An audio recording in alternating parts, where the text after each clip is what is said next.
Can you hear me? Hello? Yes, sir. Yes, sir. Yes, sir. Yes, sir. You're absolutely audible. Yes, sir. Okay. A very good morning, everyone. We are very happy to welcome you in the webinar of School of Pharmacy, Techno India University. This webinar is the result of the hard work of all the teachers and students of our university. We are very thankful to our speakers and guests for giving us their valuable time. We gladly welcome all the dignitaries, faculties, students, and all the staff members on this temple of learning. I'm going to announce the names of the speakers of today's webinar. Dr. J.B. Dave and Dr. Dhananjay Saha. Now, I hand over the hosting of program to my co-anchor, Shomo Chakraborty. Okay, thank you so much. Now we welcome Professor Dr.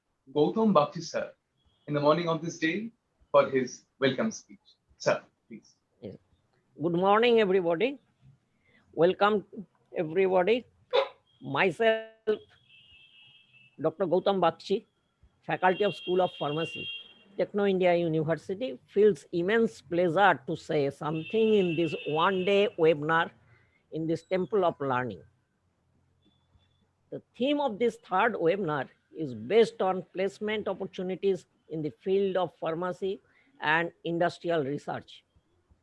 The first effort of School of Pharmacy, Techno India University for the webinar theme, Foresight of Pharmacy, a Millennium Oath.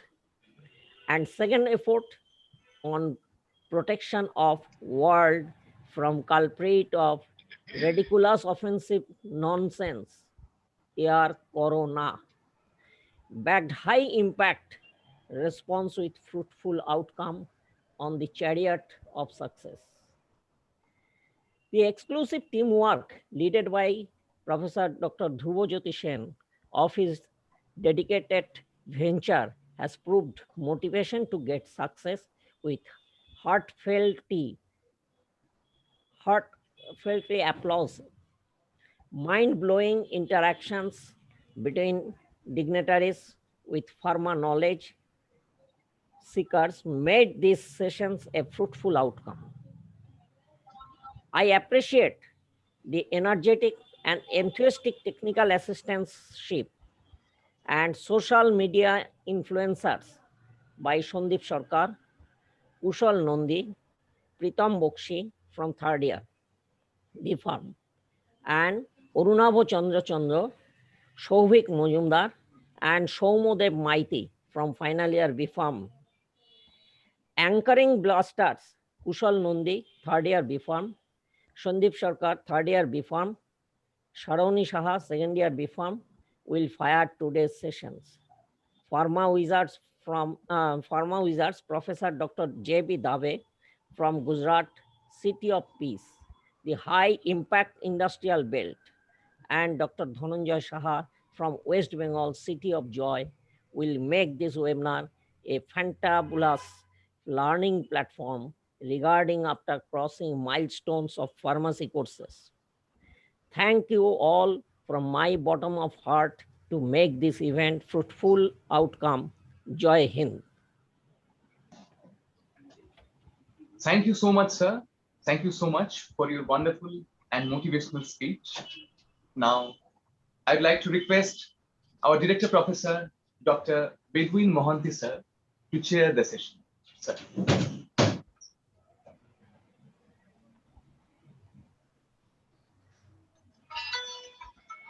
Sir, am I audible to you? Hello. Yes, sir, please. I am audible? Yes, sir, absolutely. Hello. Yes, sir. You Hello. are clearly audible. You're audible, sir. I am audible. I am audible? Yes, sir. Yes, absolutely. Hello. Yes, sir. You are clearly Hello. audible. Hello. I am audible? Yes, sir. You're absolutely audible, sir. Hello. Hello. Yes, sir, we can hear you. Hello.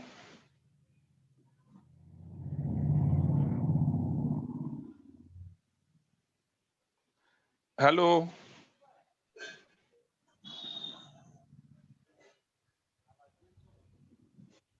Yes, sir, you're audible, sir.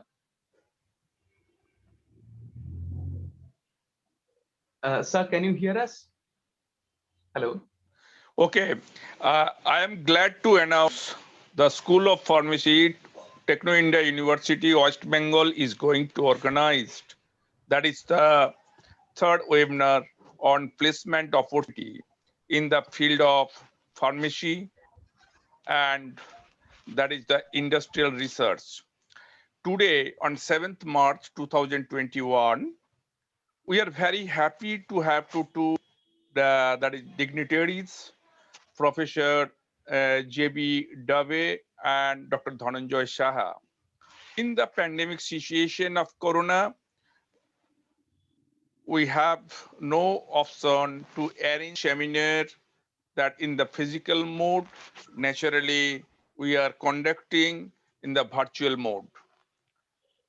That we have also already organized two seminars. This is the third seminar. Today's webinar theme is based on placement of pharma technocrats after finishing their courses. Really, it is very interesting and very important for the students, particularly the participants. Naturally, after studying, everybody's mind, what about the placement opportunity? I think our two dignitaries or resource person will share with you what is the scope and what are the scope and opportunity after completing your course, that is either B Farm or D Farm. As we know that basically we are recognized in the society as a technocrats. We can work in the health sector, we can work in the technical field, as well as you know that basically after completion your course, people who having interest, they can join with health sector, that is the in means in hospital, community pharmacy, and nowadays also in the health sector for the administrative post. And people who are interested, they can go for the field of industry.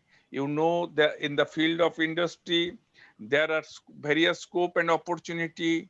Just if I say in the example of industry means there are the various type of industry, bulk industry, formulation industry, R&D industry.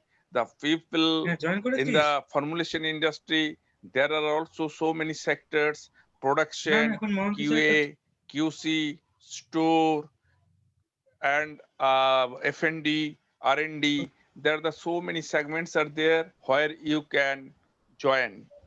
Like that, in the bulk industry also, bulk industry means where the bulk drugs are manufactured, and formulation industry means where the dosage form are designed and formulated. So I think in the details, each and every aspects will be covered by the today's seminar webinar, and enough sufficient, that is having their they will deliver, and you will be very much benefited.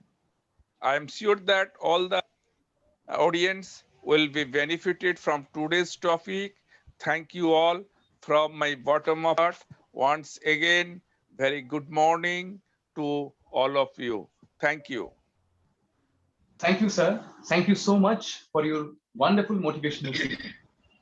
Okay. Now, I would like to welcome Professor Dr. Drupajyoti Sen to say some word about this new series of webinar. Sir, please. Good morning and Very good welcome morning. you all on today's webinar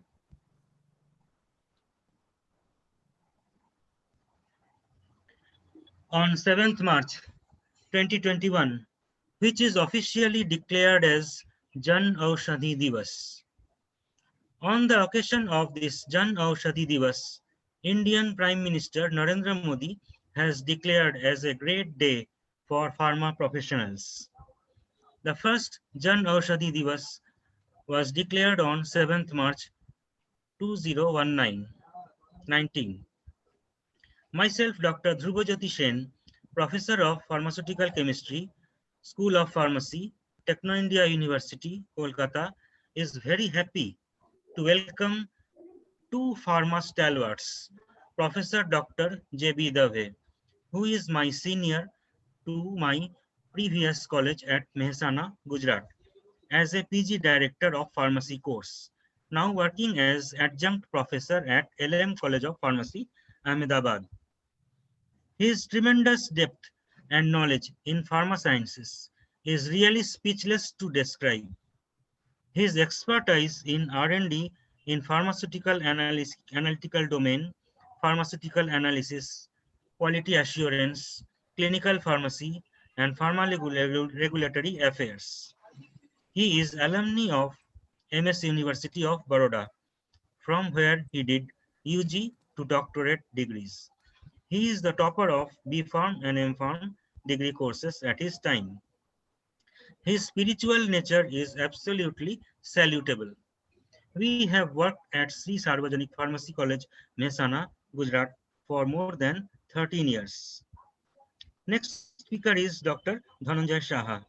He is my friend, philosopher and guide who has studied B.Pharm degree course at Jadavpur University with me, Calcutta, and did MTech in Biomedical Engineering from Jadavpur University and PhD from Jadavpur University, Kolkata, who is now working as Deputy Director in Technical Education, Vikas Bhavan, Kolkata. He is really man of pharmaceutical sciences and has tremendous expertise in IPR.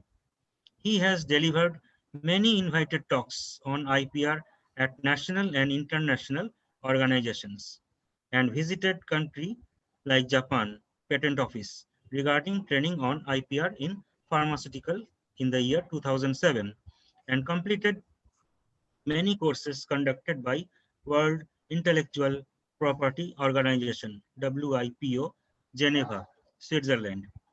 So I request Dr. Dave and Dr. Shaha to be associated with Techno India University School of Pharmacy webinar on this Jan Aushadhi Divas. Bande Mataram.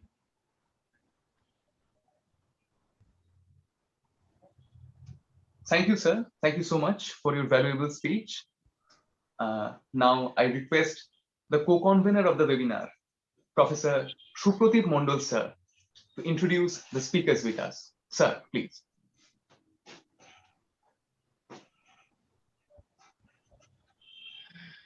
Am I audible? Yes, sir, you're audible.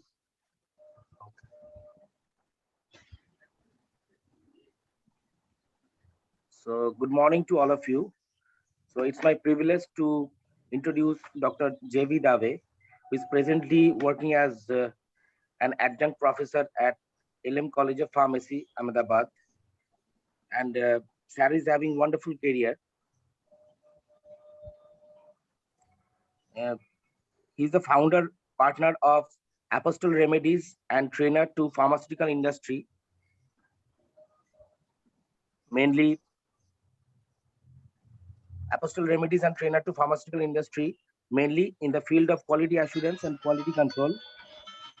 He's having specialized in pharmaceutical analysis and quality assurance. And he's also interested in the field of clinical pharmacy and pharmaceutical regulatory affairs. He has passed B.Pharm and M.Pharm from MS University of Vadodara in 1979 and 1981 respectively, securing first rank, which is really remarkable, and completed PhD study from the same institute in 1987.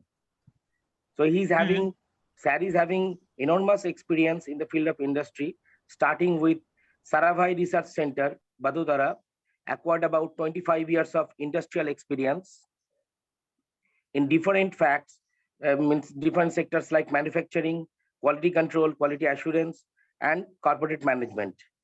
He has also rendered the technical consultation services to industry in the field of QMS, including Zydus Cadila Healthcare Limited, Acume Drugs and Pharmaceuticals Limited, Themis Medicare, and many more. Sir is having around 13 years of academic experience, administrative and research experience at Sri Sarvajanik Pharmacy College, Mahesana as PG Director, and over 2 years of adjunct professor at LM College of Pharmacy, Ahmedabad. He has also guided about 48 students for M.Pharm project and guided 3 PhD students in quality assurance and clinical pharmacy field. Sir has published 50 research papers in reputed journals. He has also served as a member of Secretary of Sarvajanik Clinical Research Ethics Committee approved by CDSCO and as biological scientist in Institutional Animal Ethics Committee.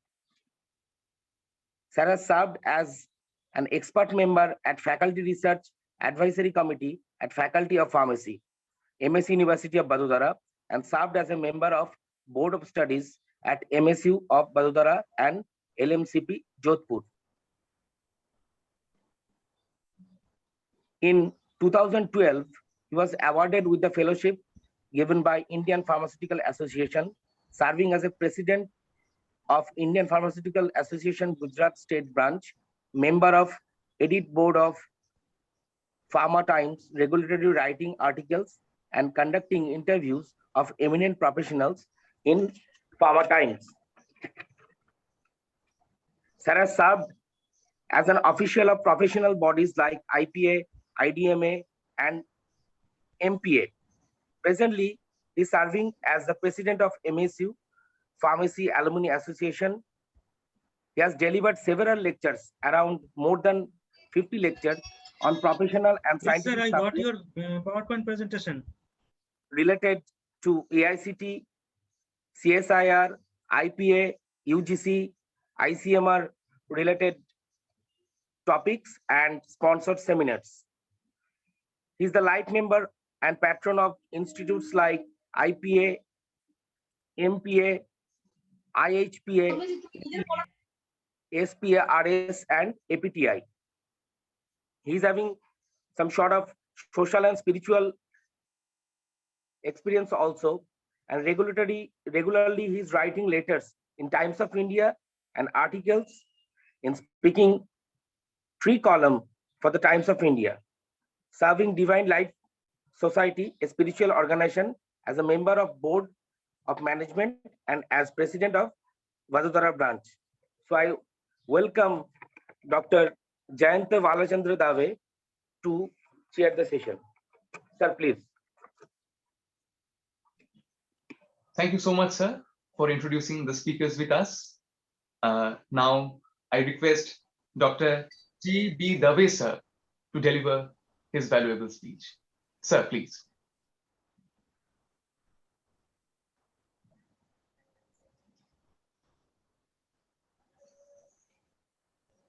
Hello, sir. Am I audible to you?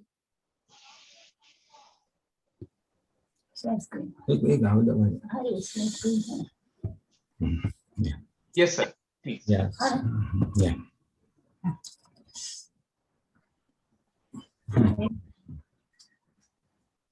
So good morning, friends. Can I start or?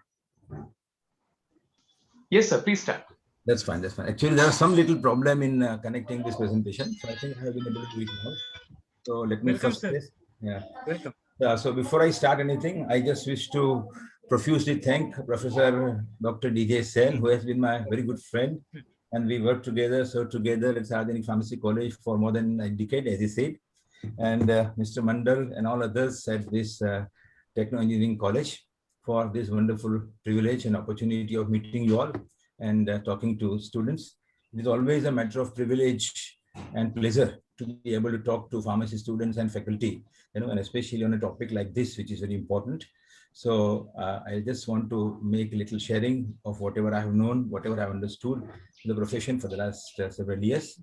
So I'll just take a test, before this presentation is working or not, before I start. So this screen is seen right now, ne?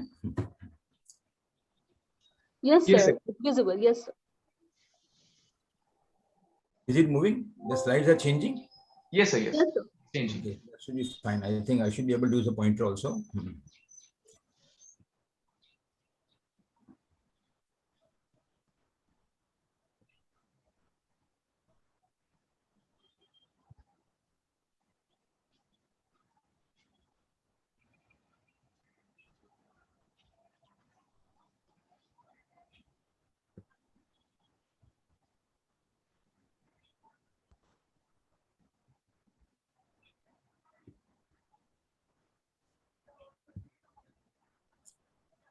So I think pointer is also working. So all is set. So friends, once again, I thank you for this nice opportunity, Sunday morning, on a good day for a pharmacy profession. And there's a very good theme also of this particular event. And I just want to make a little sharing on the Indian and the global pharma industry, trends, expectations, and career opportunities. This program is being held by the School of Pharmacy, Techno Indian University at Kolkata. Kolkata has been a very nice place. We know more for a spiritual affiliation. There's a Ramakrishna ashram there. So whenever we come to Kolkata, that's the first thing we have in mind. This Jadavpur University is also one of the very good institute of pharmacy education. And I think this Bengal Drugs and Chemicals was the first pharmaceutical company, which was founded in this country. So Kolkata has a lot of connections in terms of pharmacy profession also. And we'll talk something about the overview of the Indian pharma industry, as well as take a kaleidoscopic view at what the global pharma industry is. In pharmacy, the profession is very significant. And within the different facets of pharmacy profession, we have the industrial pharmacy, we have the academia, then we have the regulatory function. These three constitute what is called as pharmaceutical sciences. And then we have two, which is called pharmacy practice, where we mainly have this clinical pharmacy, hospital pharmacy, and the community pharmacy. And the pharmacy practice area is slowly picking up, and pharmaceutical sciences has grown in a big way. And within that, the pharmaceutical industry has made a phenomenal progress, which has been equally matched and supported by the regulatory functions as well as the academia. So pharmaceutical sciences, we have excelled, and pharmacy practice, we need to strengthen ourselves. They call we are a sleeping giant as far as pharmacy practice is concerned. So pharmaceutical industry has done well, continues to do well, and it has brought a lot of laurels, including the financial, to this country. So we'll talk essentially on pharma industry today, which is the core, which is the center of the pharmacy profession in this country. We will have a view on the different subjects. We'll first take an overview of Indian pharmaceutical industry. Then we'll have a quick vision on what are the opportunities and challenges. Then a word about technology, the game changer. Then the new lessons from COVID-19 pandemic. No topic, no discussion is complete without reference to COVID-19. It has changed the course of the entire world, scientifically, politically, economically, all throughout. So not as a separate subject, but all throughout the various sessions, we will see that. Then there is a private-public partnership model for self-reliant India and healthy India, as envisaged by our Honorable Prime Minister. A few words on that. Then what are the global pharmaceutical industry trends? Because we are no longer in isolation. We have to see ourselves as united with the world. And then the influence of artificial intelligence. Basic intelligence is more important than it is the human intelligence, which has given birth to AI. But that is able to do a phenomenal amount of work. It is able to handle large volume of data and digitalization tools in pharma industry. We'll talk something about that. and then new trends in therapy beyond the conventional formulations and the generic formulations. And lastly, I hope there are so many students participating. So something about the career opportunities for pharmacists, which also is the theme of today's event, mainly R&D as well as the career opportunities. So we'll try to address both. So until yesterday, I had no very specific thought as to what shall I be talking to you, but I have just streamlined these few points, and I'll try to share in a way which should be of some interest uh, to all of you. Before we come to the present, we just will like to look in retrospect, because past is the foundation on which the present stands. So when we say that the 5 significant steps that changed the course of Indian pharma industry.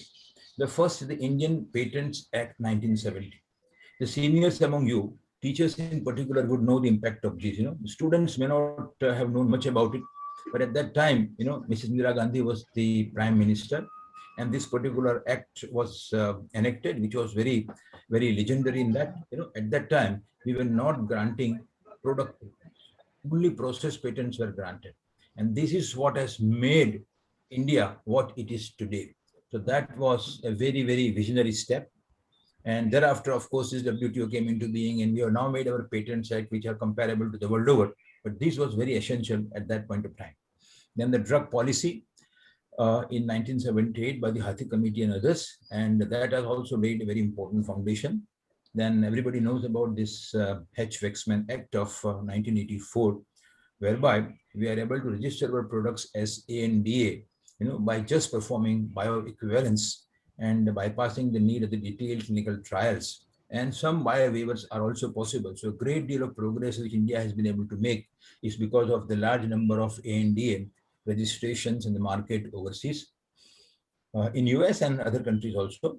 Finally, economic reform in India, 1991. So India was facing one of the biggest existential crises.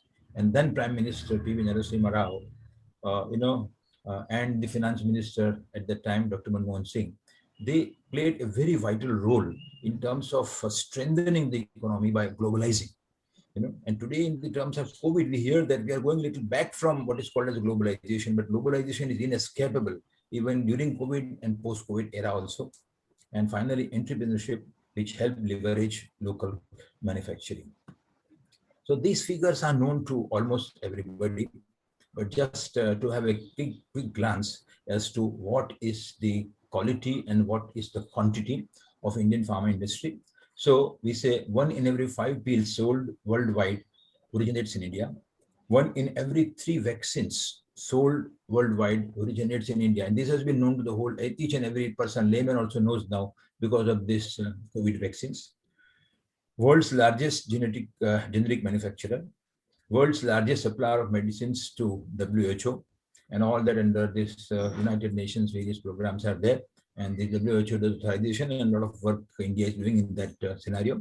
The third largest manufacturer of the pharmaceuticals globally in terms of volume. And if you see this 10th largest manufacturer of pharmaceuticals globally in terms of value. So this little difference is 3rd and 10th. What does it signify? Is it good or not good? Had it been a normal class, I would have liked to interact with the students. What is good about it? What is not good about it? But this option is not here right now. So I have to put a question and I have to answer it like that. Because when you are 3rd largest in terms of volume, means we are manufacturing a large quantum of medicines. And when we say we are 10th in terms of value, means we are not able to get the adequate revenue. This is good in the sense that our products are priced economically. So, compared to even nearby countries like Bangladesh, Sri Lanka, and Pakistan also, our medicines are very economical. And even the countries who are importing our medicines, they are also finding our price very economical. And United States President and everybody has now realized that, so far we had been paying a lot of money. Everybody is keen on getting economical product. But at the same time, it is not that by choice we are selling at a lower price. It is because we are not able to bring in enough of innovation, that we are not able to rise up in the value ladder, and we are not able to get the price which you would like to have for our products. So there is a definite need. This is good, being a generic manufacturer and marketing products economic, nothing bad about it. But at the same time, we should be able to generate high quality products, which is called as a new drug delivery systems and complex generics. And we should be able to realize more price, and we should grow in terms of economic strength also. So that is also something which you have to bear in mind. And then the fourth largest net exporter of pharmaceuticals globally, which means that our exports are exceeding our imports, and we are a net foreign exchange earner for our country. And then 200 countries source their essential medicines from India, and the world's highest number of US FDA approved plants outside United States are in India, more than 660. And maybe this figure might slightly have gone up because this was 2-3 months back. I checked that. And it is not for no reason that the Indian pharma industry is known as pharmacy of the world. So whatever medicines which the world is requiring, we are able to cater. And this applies to what is called as allopathy, which is basically a modern system of medicine. And we also need to do it for traditional system of medicine, like the Ayurvedic, Unani, Siddha, and where China has been doing much better than what we are doing. So we should be able to cater not only this modern medicines, but we should also be able to cater all the traditional systems of medicine. This is the overview of the industry. The Indian pharmaceutical industry has some unique capabilities. As I said, branded generics dominate the Indian market, and it accounts for nearly 70 to 80% of the retail segment. So many students may not be very clear about what is called as a branded generic.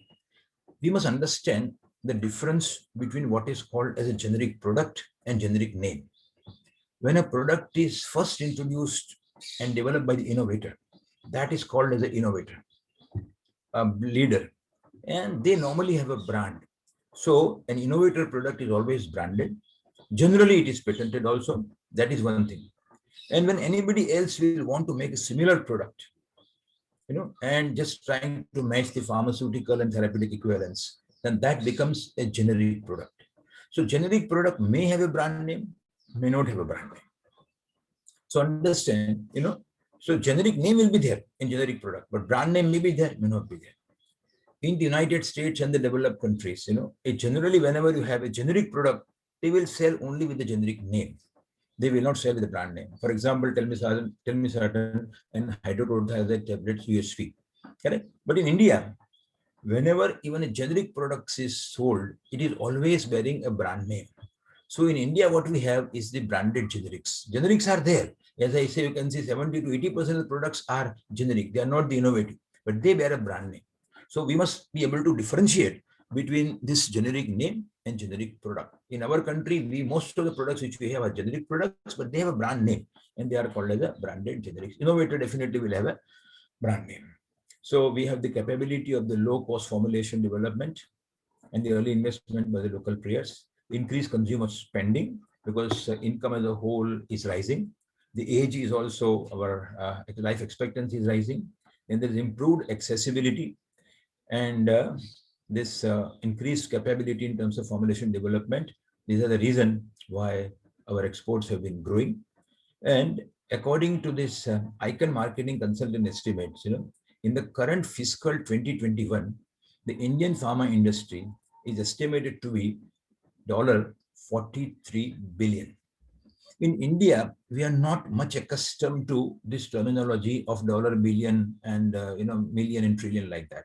But that is how everywhere it is spoken. So we will have to understand this language also. When you say $1 billion, that will correspond to something like rupees 7,000 crore rupees.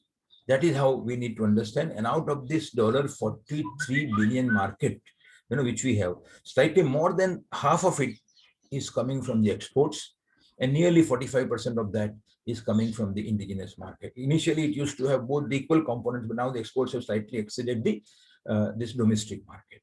So this $43 billion, correct, and 1 million is, as I said, nearly 7,300 crores. So it will roughly come to 4 lakh crore rupees, 2 lakh crore rupees domestic market, and then remaining will be exports.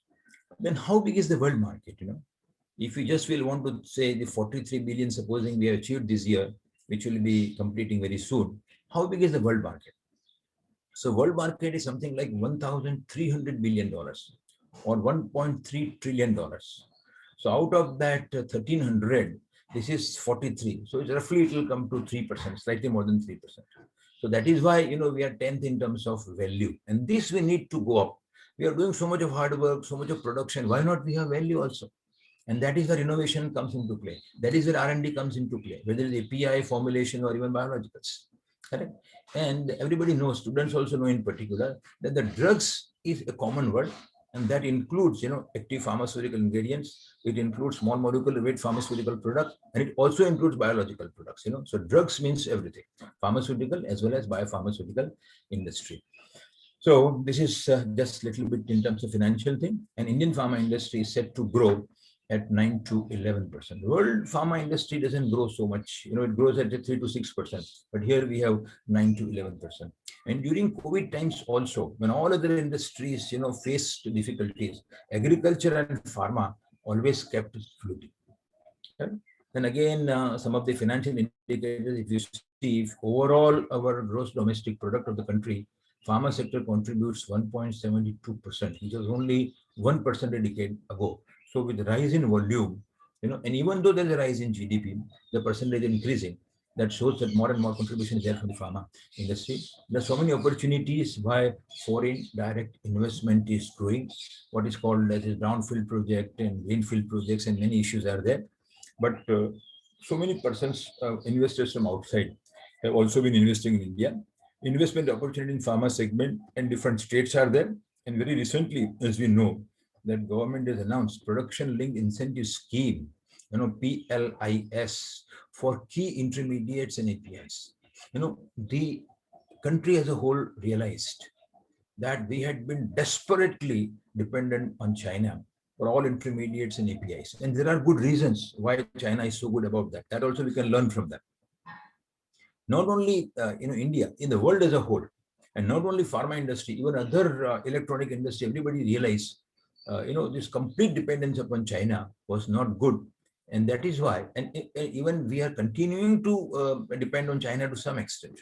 But government has laid down various policies whereby key intermediates, active pharmaceutical ingredients, mainly which are produced by fermentation, like cephalosporins and penicillins, and there are specific incentives are there. And especially people have to think in terms of API and not just the formulation, which normally has been. If you see the domestic market, it will be something like $20.7 billion. So as I said, export is slightly more than the domestic market. Okay? Then this CAGR, that is compound annual growth rate, has grown 1.5, pharma will grow at 9%, something like that. CAGR for the last 10 years has been about 9% for pharma industry. Then if you again see, there are two ailments, One is chronic ailment, which is called as lifestyle disorders. And second is called as an acute segment, which is mainly infective disorders. Few years before, it was believed, that developed countries have more of chronic segment problem, and the developing countries have more of this acute segment problem. And now, in the words of WHO, India is facing the brunt of both. And in fact, chronic segment is growing much faster.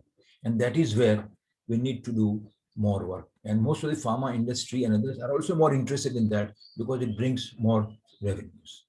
But acute segment is also now picking up, growing slowly, and especially because of the COVID, we have seen that a lot of efforts are being made to develop new drugs, to repurpose new drugs, and like that. Then again, of the market, as I said, 96% are off patented, and 4% of the products are patented, which means innovator products are 4%, and the generic products are 96%. They may have a brand name, as I said, but they are not the original innovators. In life also, there are two ways of progressing. The first thing is be a leader, and second is follow a leader. Nothing wrong in following a leader also, but that's the second option. Then comes the DPCO, controls the prices of all NLEM products. So that is National List of Essential Medicine. India has published, WHO also has published, And all those products are falling under price control. So there is not a very great margin in making conventional products, which are from the essential drugs category. The growth in the next 10 years is expected to be more than 12%. So many people, from so many different countries are investing. I just lost the screen suddenly.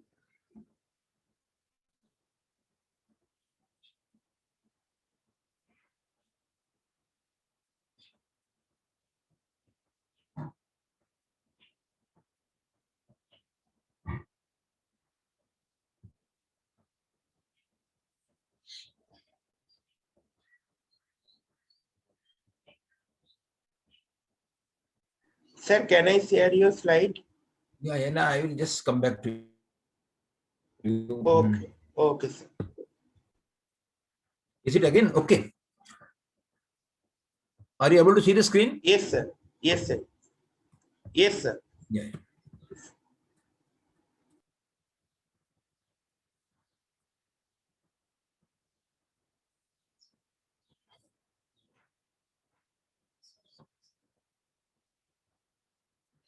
So is it fine? Can we go further? Can we go ahead? Yes, sir, please. Okay, fine. So we're discussing this particular thing. Growth is more than 12%. Then we discuss about this export is the key. See, these are some of the figures which have been taken from the address of Mr. R. Uday Bhaskar, who is the Director General of the Pharmacists. And as I said, that these exports are growing at the rate of 15.3% in 2021, and we expect this turnover for export in this year to be something like 25 billion, and next year something like 28 billion. So you can see that a great deal of improvement is happening in exports. But again, you see that out of their exports, 70% of the exports are generic formulations other than API and vaccines. So mostly, it's all the A&D what we have, abbreviated new applications, that is where the most of the sales comes from. Drug formulations and biologicals as a whole, 76%. You can see bulk drugs and intermediates only 16%, because we are also not self-sufficient. So obviously we cannot be exporting much on that. Vaccines are 3%. But understand one thing very important, that exports have also given technical impetus to pharmaceutical industry besides revenue. It has brought in a lot of money, a lot of finance. But more than that, we are able to become at par with the world in terms of the quality of formulations. We look at the nitrosamine impurities and the level at which they are controlled. They are just a likely thing for causing this cytotoxicity. But then also, even at a very low level, normally we have a limit of say 0.05% is the reporting level of impurity. But there we are able to control at a much, much lower rate. And in that sense, qualitatively also, in terms of product quality, in terms of manufacturing facility, we are becoming at par with the world. This is because we are exporting. Had we not been exporting, this qualitative transformation would not have taken place. So it just doesn't bring money. It also brings a lot of technical expertise. That's the way you should look at it. And again, we shall not go much into the depth, but if you see the first 6 months, April to September, this is the exports in terms of $1 million. So this 11,783 in terms of billion, if you consider that it is 11.780, that's 12 billion. And if you see another next 6 months, same, then it becomes 24 billion, what we discussed, correct? So half of it already has been achieved. These are all the little figures.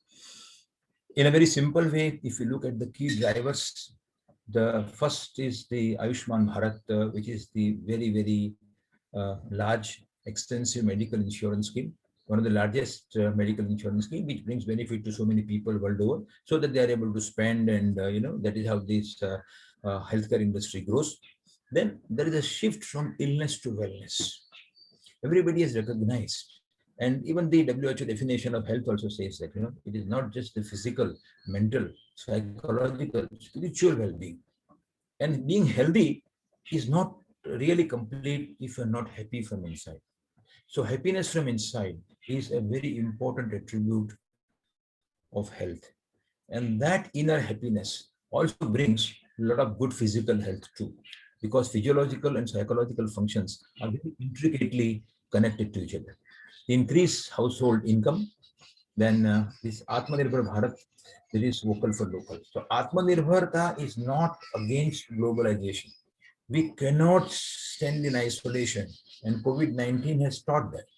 But then there has to be certain priority for the nation, and we can also think of the well-being of the world, just as we were doing in case of vaccines also, that and there have been some little adverse remarks also that as to why vaccine should be exported to other countries, when everybody in our country is not vaccinated. So everything happens on a prioritization basis, what we call in quality assurance as quality risk management. So wherever risk is higher, we play more emphasis. So in vaccines also, slowly the whole countryman will be covered. And at the same time, the people, the country, the people of Brazil and other so many other countries are more in need than us, then we are also sharing with them. So being Atmanirbhar doesn't mean isolating from the world, but setting our priorities right, making the best use of our resources. We also try to serve the others and also benefit from the others, because they say that, ultimately, intelligent living is also we have to accept the goodness of others and accepting help of others. So that is also the way we should bear in mind. Then the products going off patent, as so many products are getting off patent, and that is what we mean in terms of generics. And then finally, technology is also very important, so that technology is speeding up, and that is also we should try to do that. Now we see in terms of key challenges for the industry. Now we already mentioned about the API. So the API industry dependence on imported API, cost issues, and more than 50% rise in price has taken place in the last 1 year. This skilled technical manpower. In one sense, India has skilled manpower, this and that, but still, that is an area where we need to make more progress, particularly in case of R&D. Then this certification, what you see, quality management system, documentation and data reliability. So see, whenever US FDA inspection was there in the past, initially for the last, in the past, the problem was on infrastructure, that we don't have the right facility like that. Then later on, everybody built up good facility. So that particular focus changed from infrastructure to that was about data integrity. That, some kind of a manipulation is made in the data, and that is not reflecting the truth. And then people also learn gradually, that data integrity issues are also solved. There are softwares connected to everything. Everything is very transparent. So people do not want to be dishonest, and even if they want to be dishonest, they would like to become dishonest. They cannot do so because of transparency which this digitalization has brought in. So in that sense, this data integrity problem is also slowly getting addressed in US FDA inspection. What presently is not happening is compliance to quality management systems. So besides the technical strength in terms of the product and manufacture, we need to acquire a strength in terms of what is called as a quality management system or the quality system, which is all comprising of various QMS systems like deviation, change control, kappa, OS, various things. So every aberration, every change has to be justified. And all these things has to happen in a very transparent way. So this is where merely GMP certification is not enough. And one of the important systems of GMP is quality system. USFDA, the 6 systems of inspection is there, where again quality system is considered very important part of the GMP 6 systems. Correct. So this QMS implementation and this documentation, and as we see so many countries, so many companies, they are all gradually going in for paperless documentation. I had seen one clinical research organization in a town like Mehsana, where I used to work, and there we saw one plant of that Lambda Therapeutics, which is a big CRO, and almost everything was paperless, except the consent of the patient whom they admit. Everything was paperless. So this is an area also in which the world is growing, and this is where we also have to catch up. The young generation will not have much of a problem, but especially those who are there earlier, they will need to work hard in terms of the digital documentation also. Then this R&D. So there has to be a differentiation based on research that we have seen, and again we will see that we have to think in terms of the complex generics, then we have to think in terms of new drug delivery system, we have to think in terms of targeted delivery systems, and these are the areas. Then this VUCA environment. So there is volatility, uncertainty, complexity. It's an acronym for this 4 terms, which is always going to be there, because nobody anticipated, a year back that this COVID coming can completely change the dynamics of the world. Anything else can also come in future, and those uncertainties have to be met with. And then certain developmental studies like stability studies, people were not doing it very seriously earlier, especially in SMEs. Now everybody has realized the importance of stability, for not just getting product permission, but for getting a right product quality, minimizing product failures, recalls like that. BAB. I don't know what exactly is going to happen in our country, but with the insistence of the government and Prime Minister that we should be able to make medicines available at a very lower price, that the medicine should be prescribed only with the generic name. And then even the retail pharmacists can, and normally they are, I don't know whether it is legally right or not right, but they are giving medicines of the other brand. Now, normally it will not be a problem, but when it comes to class 2 and class 4, BCS class 2 and class 4, which are dissolution limited, any two products cannot be considered to be pharmaceutical equivalent. And because they are not pharmaceutical equivalent, they cannot be considered bioequivalent. In foreign countries, there is therapeutic equivalence established, and that is how they're able to change the brand. So in BCS class 2 and class 4, I think right now, even though it is there as a legal provision, but that's not being implemented by the drug regulators. So even if it is not implemented, especially formulator science, and we as a profession should see that wherever this BAB is essential, it should be done, or at least there should be a good in vitro studies to establish, by dissolution also, that we have reasonable assurance of bioavailability. So these kind of things are very important, and these are the key challenges. Now, building upon the unique capabilities, key areas of this value chains and sourcing, manufacturing, product development, innovation, these have been our strength, But nowadays, this Indian pharma industry has been facing some kind of headwinds, there is some kind of problems in domestic as well as in the global markets. Nevertheless, there are many opportunities for the Indian pharmaceutical industries to chart out the accelerated growth path and demystified COVID challenges, by sustaining the domestic and the export market, bearing initial hiccups and developing new areas like PPE kits, this diagnostic test kits, oxygen, repurposing of drugs, that we have been able to do a great deal of correction in the damage that occurred to us in a very natural way, Then again, if I look at the opportunity, what does this slide say? What are the plus points that we have as a country? So first thing is, we have a huge skilled yet cost-efficient workforce, and not just the unskilled workforce. In terms of the skilled, qualified personnel, also, if you consider, this 17,000 graduates are coming in United States every year. As against that, I'm not able to see the slide, but I think more than 2 lakh pharmacy graduate students, are, graduating from the Indian education system. So because of the privatization of the education, quite a large number of education institutions come. This is good in one way that, everybody has got an access to that. But there is a little dilution also that has taken place. So only number is not good, but many among the private sector also are doing very well. And that way, overall, if you consider, there has been a great benefit in terms of more number of technical personnel. Yesterday, I was reading, there is a WHO figures, that they said there is one physician for 1,000 population. And more or less that kind, including traditional system of medicine, we have those many doctors. But I think we'll have more than that number of pharmacists. So number is not a problem. And the only thing is how to utilize that number into effective strength. This allows the industry to select a wide range of skilled persons. Then we have got a wide and a diverse patient pool. So that makes clinical research and this clinical trials a very lucrative industry. See, today, India, with all said and done, has not been able to make a very big progress in terms of clinical research market. Maybe we have got slightly more than $2 billion market, and maybe it's expected to grow to $3 billion in near future, as against much larger this market of clinical research worldwide. So many small SAARC countries and others are also doing quite well in clinical research. So in spite of having health infrastructure, hospitals, doctors, pharmacists, nurses, we are not able to get a big share of the clinical research market, where we have a very, very big opportunity. And people had a lot of wrong notions about that, And people used to think that clinical research is something, where you just make trials on human beings and they are being treated as guinea pigs and they're exploited. And today we see, in terms of the development of the vaccine particularly, how important is clinical research.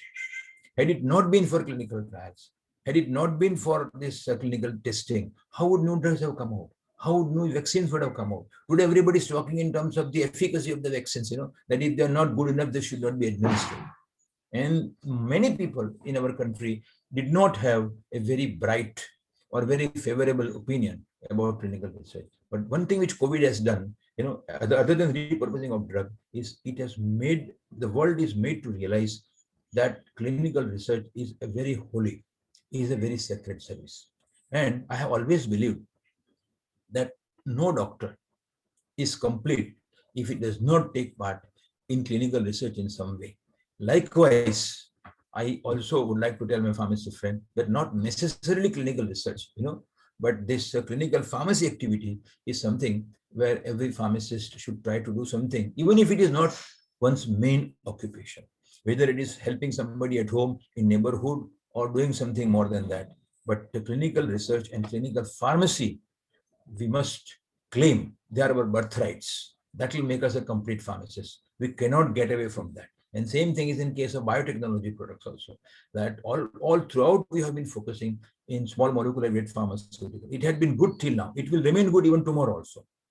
But we need to adopt to biologics and biotechnological formulations. They are the drugs of tomorrow. They will not replace small molecular weight drugs in any way, but they will have an equal sharing.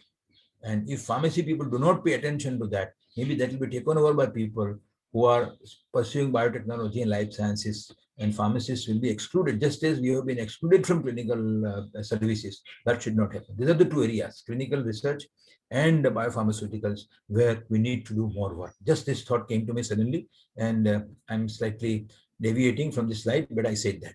Correct? So, and manpower cost is also less. So these are the opportunity that we have. Then one important thing, as you all know, this government is also constantly changing this regulations. The new drug and clinical trial rules have come into force 2019, correct? And this Atal Innovation Mission. So these new drug and clinical trial rules have replaced Schedule Y as far as the human drugs are concerned, correct? So even for veterinary drug, Schedule Y continues, but for human drugs, that Schedule Y has been replaced by the new drug and clinical trial rules. So many good provisions have come. Even what should be the way for the academic clinical research, those things are there. The scope of the ethics committee has been greatly expanded, and so many good things have happened. So this is one of the important progressive legislation that is introduced. These policies are formulated with a single aim to help R&D space in the country through entrepreneurship and innovation promotion via mentorship and competition. So that is about mainly Atal Innovation Mission. So there also this various schemes are being laid down, and I think it will be there in other parts of the country and in your state also. The student startup innovation policy, SSIP they call, is there. So initially they just try to float a new idea and they try to build around that and make it into a proof of concept. And then later on, when that proof of concept is established, to be able to work further upon it and to be able to transform it into a product which or a service which can be marketed, then this Atal Incubation Center is there in different parts. So the place where I am working, LM College of Pharmacy, there the Atal Incubation Center, AIC, is there in terms of this healthcare and pharmaceuticals. So anybody who has got an idea, had got some preliminary work and proof of concept, he or she is allowed to work there, and the help is extended of all different professionals so that they can be transformed into a product or a service which can be marketed. Correct? And then finally, conducting high quality clinical trials, as I said. So, there are three different types of regulations in this pharmaceuticals, as we know, and which is a part of quality assurance, but it's good laboratory practices, good clinical practices, and good manufacturing practices. So in the research and development phase, there are two. There is good laboratory practices, mainly when we are dealing with the animal studies. Then when those medicines are administered to human beings, either for clinical trials or for bioequivalence, you have got good clinical practices. And then once it is made for clinical trial as well as post-approval for manufacturing, we have got good manufacturing practice and then good distribution practices, GXP. So we are good in GMP and good distribution practices. But GLP is an area where we are not considered that good. And GCP, clinical practice, is an area where we are growing in strength. So this regulatory aspect, laws are developed, but the laws also have to be implemented properly. And we should be at par with other countries in terms of practice of GLP and GCP, which we already have become in case of GMP. Correct? Now, this yesterday late night only I added this slide. that what are the areas which we need to look into over and above the usual formulations which we have. So diversification is the need of the hour. As we already mentioned about the active pharmaceutical industry and the intermediates and the government schemes for the APIs which are made by fermentation as well as by chemical synthesis, and especially people who are graduating in the pharmaceutical chemistry, need to think, not only new drug, even a new process development also is very helpful, because the new process development can also be patented even for an existing drug. So it is not necessary that you should always go for a new molecule. There can be a minor structural change, analog based research, structure based research, that is one thing. But even developing an innovative process with some added feature can also be thought about. Correct? And these kinds of projects also can be done at our academic level. Then the excipients with specialized functions, because there's a very big association world over also of the excipients, which are also playing a very important part. So developing some new excipient with a good function is as promising as developing any new API. The complex generics and the innovative formulations. So among the innovative formulations, we have got fixed dose combination where we are quite good, and fixed dose combinations are not always bad. There is a lot of rationality. Initially, it was only in the anti-tubercular where we said that it's good, but today in the fields of diabetes, hypertension, chronic lifestyle disease, fixed dose combinations are considered very valuable. Then this new drug delivery systems and this targeted based delivery system. So these are the areas where if we make a product, either NDA or the ANDA, at least ANDA, that can be very, very lucrative. Biosimilars and new biologics. As I said, pharmacists in general, I have seen, are not that good. I too admit I'm not that good in this particular field, but I have great respect for people who work in biologics and biosimilars. Developing a new biologic is quite difficult, quite challenging. But developing a biosimilar is also equally challenging. So, it is not as simple as making any generic product. So how to develop biosimilar and how to set up that industry. Slowly this area is picking up, but this is where we need to think and also expand our business from generics to biosimilars also. Then the traditional systems of medicine under Ayush. There is a great deal of acceptance, of the traditional system of medicine world over, including Ayurveda and other products. And so many other developed countries are also accepting it, especially in this chronic segment. So that is where we need to do what. Then one thing is phytopharmaceutical. Now, phytopharmaceutical is a very big option available to us. And as everybody knows, that it's not easy to get a new molecule. And then how to get a new drug? If you can't get a new chemical, molecule, or biological entity, how do you bring a new drug? So this has been one of the very progressive feature of the new drugs. That if you have a purified herbal extract, and that purified herbal extract where at least 4 constituents, maybe therapeutically active or chemical markers, if they are identified and if they are quantitated, that can be approved as a new drug, not as Ayurvedic proprietary medicine, but as new drug under modern system of medicine. Today, not many people have taken interest. During this COVID, Sun Pharma also tried one product. Some other Uttarakhand-based company, they are also trying some products. But I think this is where we, especially in academia also, can play a part, that once we have a purified extract, in that case, we can establish the efficacy part, safety part, and we need a lot of product development work also, and standardization also. And then ultimately, a new drug can be developed using, we have got 6,000 plant-based known to us, correct? Now, out of that, only 3,000 days are explored for one way or the other for the activity. So large data is available, large potential is available. And besides this Ayurvedic proprietary medicine, we can also think in terms of developing new phytopharmaceutical products. And they are very helpful in chronic segments, and things like immunomodulators and others where modern system medicine doesn't have anything great to offer. Hepatoprotective is one area like that. So then another thing is nutraceuticals, health supplements, and functional foods. Now the new FSSAI Act, if our students will read carefully, they will understand that the same product which is made as a drug can also be made as a nutraceutical or a health supplement. And there are some differences in that, but then same product we can make under both the systems, and that will be called as a nutraceutical. Means it has got some nutritional value and some medicine value. That's how the word nutraceutical came. And then the medical device is another very big area. The market is growing phenomenally, and India also is considered among the lead players in that. That's one area, especially those who have got the interest in the engineering side. They need to think more in that terms. because then in case of medical devices, it is essentially, the device, basically the engineering part is more important. Formulation part is very insignificant. If you got this dry powder inhaler, basically it is a drug mixed with lactose with some particle size control. But the main thing is device which counts. So medical device is where engineering people, also people with interest in engineering and who came to pharmacy, they can do a lot of good work here. And the contract manufacturing organization with specialization. There's so many states in our country, this Himachal Pradesh, Uttarakhand, and many other, Jammu Kashmir, where so many large plants have been laid down. So, and there, there are two ways. One thing is research and development, and second is quality manufacturing. So those who are not so much good into R&D, they can also think in terms of contract manufacturing. But instead of just making a routine plant, we can think of some kind of specialization, maybe a beta-lactam facility, maybe a hormonal facility, or something very special. Then that's very easy to operate. And then similarly, contract research organizations, CROs with specialization. So contract manufacturing and contract research. So not only in terms of clinical research, but prior to clinical research also, GLP others, and those kinds of research organizations can also be set up.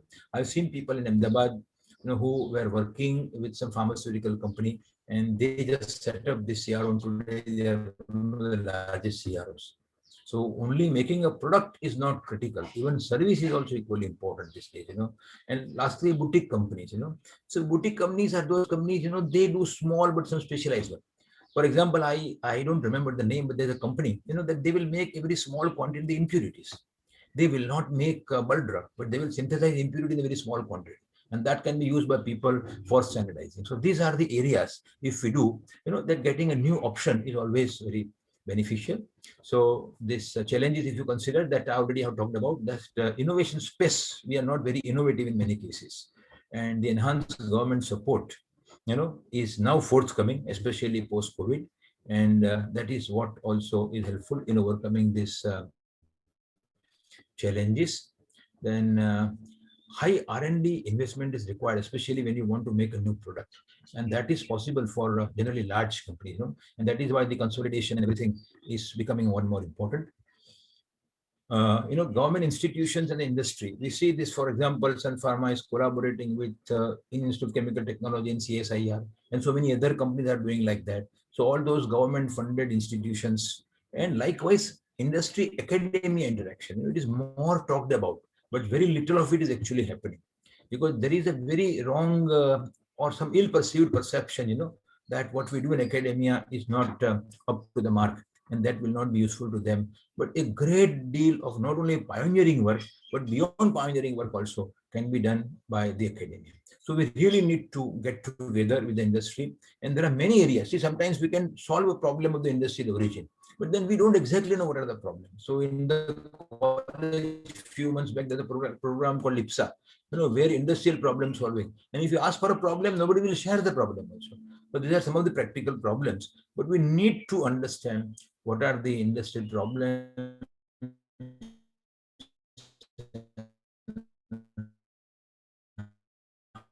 how do we solve them.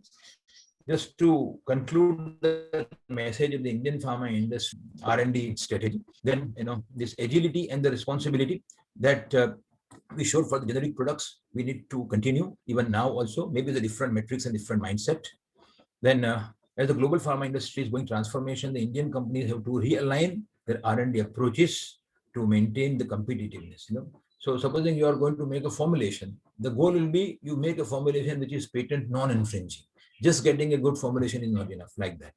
And innovations to be focused on improving the patient compliance, new drug delivery system, and reducing the cost of therapy and automation. And the last part of the Indian pharma industry is key factors which can help growth R&D progress is greater progress on digitalization and better use of artificial intelligence data to accelerate the quality and compliance, implementation of new R&D models and methodologies to boost innovation. Then comes innovation through co-opetition. Now, what is co-opetition? Co-opetition, when I read this word in one of the large companies' annual report, I was wondering what is this co-opetition? So co-opetition is where you have cooperation as well as competition together. So in today's world, we need to cooperate as well as compete. That's very interesting, that you cannot compete just in isolation. You also have to cooperate but you cannot completely only depend on cooperation. You also have to compete. So this cooperation along with competition is called co-opetition. That's true for other things, like in our academic institute also. There are different colleges. So we need to interact, support each other, and also be competitive. So that is called co-opetition. That's a good word, actually. And then the adoption of the good laboratory practices for better and the efficient R&D lifecycle management, intense focus on the data and the quality, and significant long-term horizon mindset. So we have to think something, work on something which will have long-term repercussions. Just one slide about this technology, the game changer. So they say that despite the several advancements in pharma industries, technological advances are incremental and not radical, unlike other industries. So even if you see today's pharma plant also, technological evolution or revolution is not all that great as compared to other industries. So there are only three areas where we see significant technological advances. One is continuous manufacturing of API and formulation, then 3D printing, and digitalization in terms of automation and data exchange. In India, economic considerations are more significant than regulatory. So in other countries, regulatory concerns will be there in terms of automation. But in India, it's mainly guided by economic considerations. And that's why the IT and pharma are the two major industries. So you can include that biotechnology also here. So are the two major industries, and they have to unite to effect the necessary change. Now, just a few words from before I talk a little bit about the global, that is about the PPP model for the self-reliant India. The Prime Minister said somewhere, I had noted this message from his talk. India is focused on making its health sector self-reliant with the help of public-private partnership PPP model to ensure the country is better prepared to deal with the health emergencies in future. When the center, states, local bodies, and private sectors come together, we'll get better results. And that's very true. We have to devise solutions together and fast, keeping in mind the poor. India has achieved this in terms of COVID diagnostics, vaccines, and therapeutics. This is what I have added here. Then he said that we need four-fold strategy for making a healthy and a self-reliant India. The first is prevention of illness and promotion of wellness. So far only treatment part we are focusing, but prevention is very important, and promotion of wellness is equally important, for which there have been initiatives such as Swachh Bharat Abhiyan, focus on the yoga, care and the treatment facilities for pregnant women and newborns, drinking water and sanitation. This second part of the strategy is effective and affordable treatment for the poorest, improving health infrastructure and healthcare professionals, and time-bound solutions such as immunization coverage. We'll just see a little bit about what the world is doing, the global pharmaceutical industry trends, correct? So there has been tie-up even among the large pharma companies also, because they want that there should be consolidation of the R&D pipelines and reducing the concentrated risk on a single product and the cost. So cost is also becoming important. So even large pharma companies also are collaborating, and that is why the risk and the benefits are evenly shared. Major acquisitions are also taking place, which are helping for product development in areas like oncology, immunology, gene therapy, and the rare disease. R&D teams leverage on information technology, artificial intelligence, machine learning, data analytics, and computational power for the drug development process. Gene and cell therapies continue to transform the way the specific narrowly defined diseases are treated.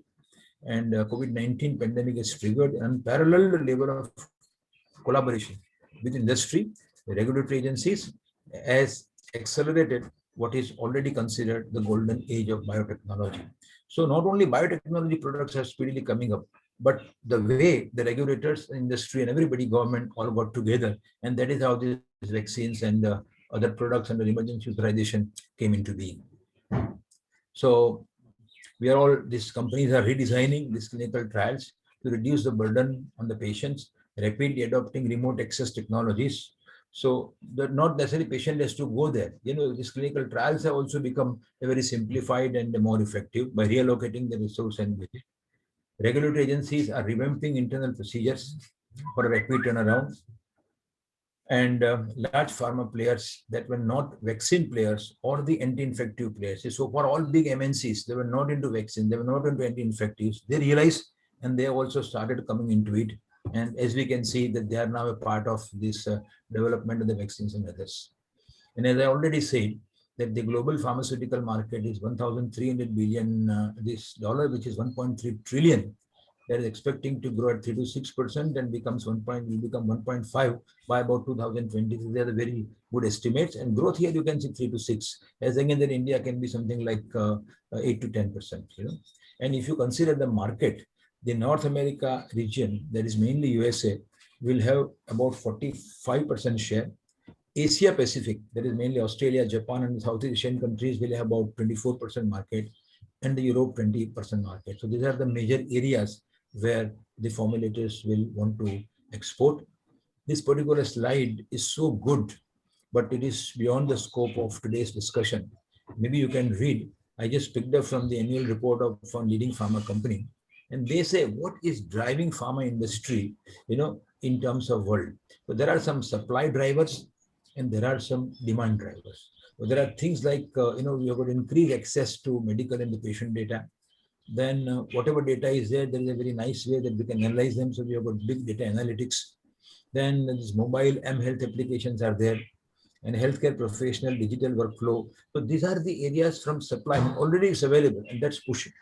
And on the other side, there are demands that you need emphasis on improved processes, superior treatment, beyond care, and efficient patient management. So there are supply drivers, there are demand drivers put together is pushing pharma industry. And we can see that every year, about this 48 new drugs are getting approved in USA, for example, 2019. And last 3 years also, if you consider, then quite a good number of drugs, there's 120 new drugs have been developed. So formally, a few years before, this number was less. But because of the increased artificial intelligence and so many other tools, the world is able to get more and more new drugs.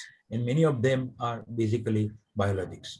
But very important, for people like Dr. Sen and others, those who are specializing in small molecule pharmaceuticals, despite the influx of the new modalities, small molecules continue to account the lion's share of the new molecular entities, making up 69% of the overall approvals in 2019. And all good things about biotechnology also, the small molecular weight pharmaceuticals are very important. And there are other complex agents also, like antibody drug conjugates, antisense oligonucleotide therapy, and RNA interference therapy, like that. That's also there. Now, if you consider the new drug approvals by the US FDA, you can see the number.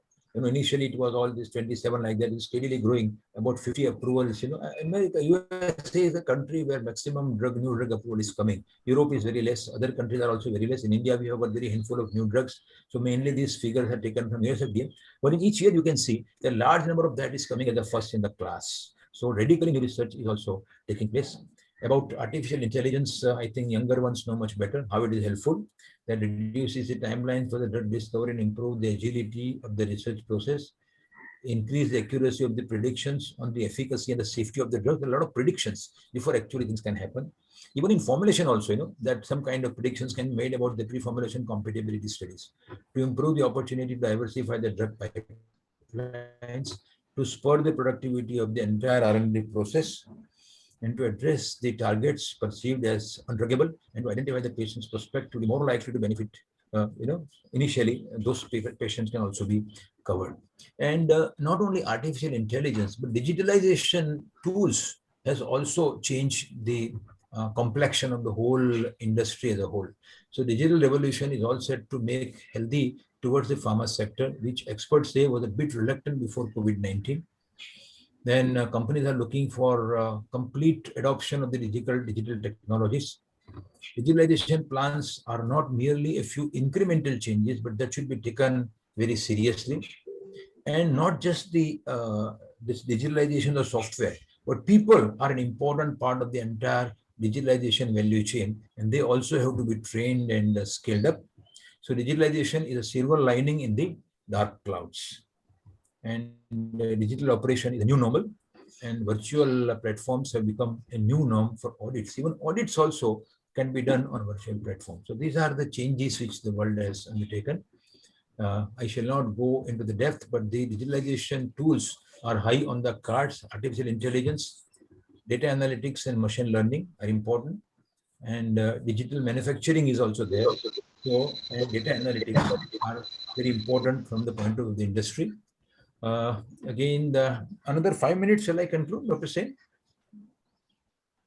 Yes, sir. You Okay, can fine. continue. Your Okay, time is going to be finished now. You can continue. okay, fine. So just very briefly, because the digitalization part was known to you. Now something important, some new trends are there the world over. And that is about the orphan drugs, new generation and cell therapies. See, formerly people were not looking at the orphan drugs, which means a very small population, say one less than 1% of the population is affected, and that's called as an orphan drug mostly. So now they say the orphan drugs now form an integral part of the pharma industry, and worldwide orphan drug sales are expected to grow at CAGR of 12.3% and reach the market of US dollar 242 billion, which is about 20.3% of the worldwide prescription drug sales. Means orphan drugs are also important, not only from the treatment of patients who are few in number, but it's also very important in terms of the economy. Personalized medicine PM and the orphan drugs are likely to drive the R&D investments in large molecule products. One very important subject which every student must know is there is a great deal of importance of what is called as immuno-oncology. I don't know how many of you have heard about this term, but immuno-oncology is a very, very important area. See, what do they say is immunotherapy strives to enable the detection of the cancer cells as a foreign invader and not a part of the normal constitution, thereby aiming the cancer patient's own immune system to recognize it as abnormal and perform its day-to-day job to eliminate it in the same way it would deal with a pathogen. So just as a pathogen comes like this virus, body recognizes it as an antigen, makes antibodies and removes it. Likewise, in this therapy, cancer cells will be seen by the body's immune system as invaders or as foreign bodies. And it will try to eliminate that the same way it eliminates the pathogen. Very, very, it is good to read also, and that's why we see that a lot of oncotherapy these days is based on immunotherapy. So this oncoimmunology is a very, very important field and is the largest killer. So if you consider next to cardiovascular in terms of this mortality, so largest number of new drugs development are in the field of cancer. And then if you see the number of candidates in this immuno-oncotherapy from 2016 to 2020, you can see that this area is growing. More and more candidates are coming. So this is a very important topic in terms of the trend which you can think about. And just to say a few words, this could be again a full-fledged talk, but just to say a few words to students who are there. And they have joined the profession with a great deal of aspiration, great deal of hope. There's everything which the profession can give you, correct? In terms of knowledge, in terms of earnings, in terms of satisfaction, everything the profession has. So you must try to intelligently, employ the knowledge which you acquired, adopt to the new skill. But that sincerity or the commitment has to come from within. That cannot come from any outside source. No government, no other institute can help you with that. That has to come from within. And as we discussed, there are opportunities for job in R&D. If you consider the easiest part is pharmaceutical industry, where we have got formulation development and then you have got the analytical development. So FND and ADL lab, they call, that's a very prominent area where we can seek the job. Again, in formulation, we have got different markets. One is for Europe, one is for USA, one is for other rest of the world, like that. So, it demands little different skills and little different applications, And again, how to make a patent non-infringing these innovations and various things are there. Slightly backward, if you go from this analytical development and formulation development, that's a clinical research. So that clinical research, clinical trial and bioequivalence, those things are there. There are so many CROs are there. And some pharma companies have got these units also within themselves. So that bioanalytical studies, everything they do, pharmacokinetics, toxicokinetics, that kind of opportunities are there. And in still backward, if you go in terms of development of a new molecule, all this computed drug design and so many other ways, new molecules are identified, just find the heat in the lead compound and then developing a new molecule, that's more fundamental. As we all know, this Rosalita was one new chemical entity that was all discovered by Zydus Cadila. And likewise, many other companies are also thinking in terms of developing new chemical entity, mainly by the analog research. So right from searching a new, this chemical entity, biological entity, or biosimilar is also very complex. And then this clinical research, and then this formulation development, analytical. These are very big areas, and today's focus is mainly R&D. Production, as we all know, is very important. That's the heart of the whole thing. Ultimately, whatever product is developed, the food has to be manufactured. So we need to have a good manufacturing facility, which will meet with all this latest GMP requirements, and that's a very big subject by itself. So infrastructure and this quality management systems are very important part there. Again, in manufacturing setup, other than production, right from warehouse, we have QC and QA. Yeah, the students must understand that this production, QC and QA, these are called shop floor areas, or these are called the basic operations. So before you go to RA and QMS, I would always suggest that you should have some time spent either in the production or in the QC, QA, packaging, warehouse, anything. So you get the core idea about how the whole thing works. Unless you know the basic operations, you can never become a good RA or a quality assurance person, correct? So when you want to go in quality assurance, regulatory affairs leads to the approval of the products within the country and the overseas, correct? And quality management system is a part of QA. So when you want to go to QA, RA or QMS, initially you should have spent some time in QC of the production. Other thing is, generally I have seen that students think that I've done my MPharm in so and so subject, so you should go here. Largely it is okay, but industry doesn't make very big distinction like that. Whatever be your area of specialization in MPharm, if you develop some little knack and interest, you can apply yourself in any field. So that way there are no inhibitions. Even if you ended up in doing MPharm in one subject, but later on if you feel, no, I will want to go here, that options are open to you. Then marketing is a very big thing. Especially qualified students can think in terms of product promotion, and a great deal of opportunities there. And pharmaceutical marketing, later on they can build marketing team also. Technology, as I said, been very important. The HPLC and the other instruments used, spectrophotometer, what we saw and what we studied in late 80s, early 80s, are completely different today. It's only this electronics which has made the difference. So the technology is playing very important part. Knowledge, acquisition of knowledge is one thing, but the intelligent application of knowledge is very important, and that is what a manager stands for. Then we'll see in the next slide what are the soft skills. Only facilities are not enough. We need to develop soft skills and right temperament. If you don't have the right temperament and the attitude of gratefulness, you cannot achieve anything in life. As everybody knows, this McKinsey's 7S model, where strategy, structure, and systems are hard element, but skills, staff means personal, style, everybody has one's own style, and shared values. So unless we stand for some shared values, whether it is a college, whether it's a country, whether it's industry or whatever, we cannot achieve anything. Those shared values are very important. How to be industry ready? So focus on the key deliverables, using resources wisely. So today everything is, you have to deliver something. Only making the best effort doesn't help. That has also to be fructified. The plant has to bear fruits. Without fruit, flowers and fruit, the plant will not be considered a complete plant.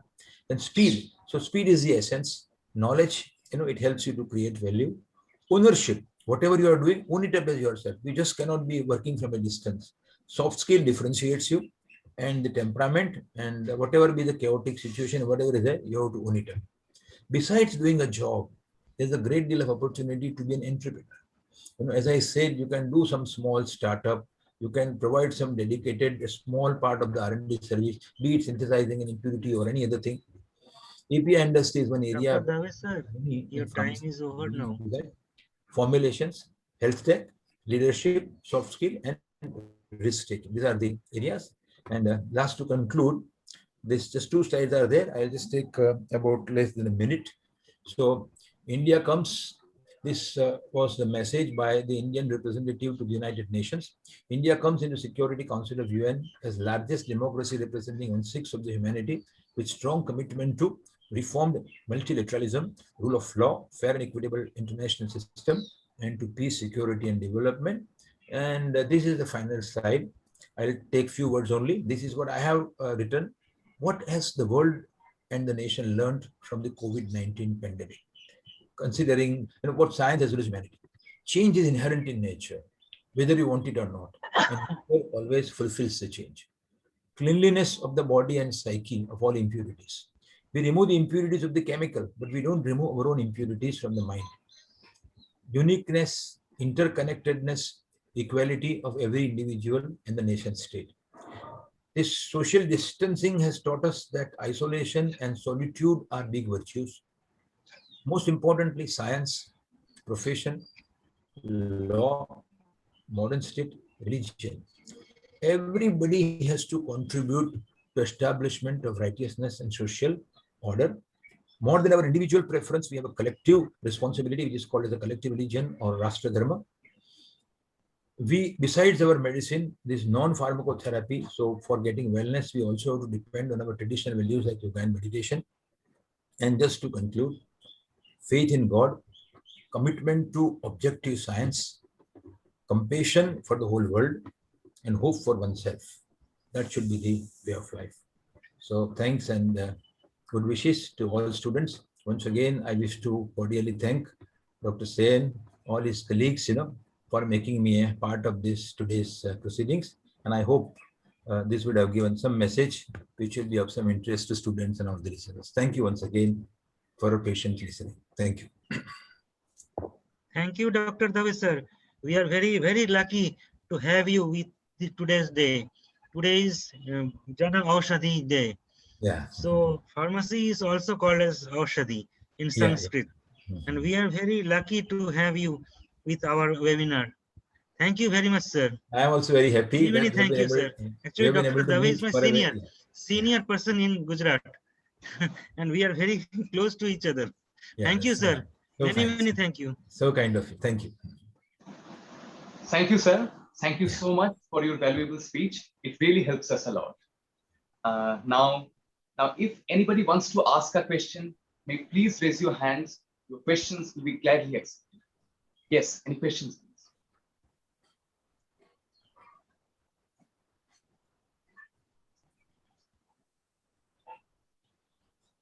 Yes, is there any questions?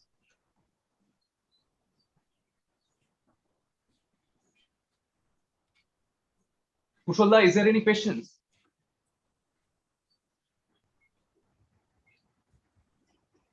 No, there is no questions. So Okay. you can.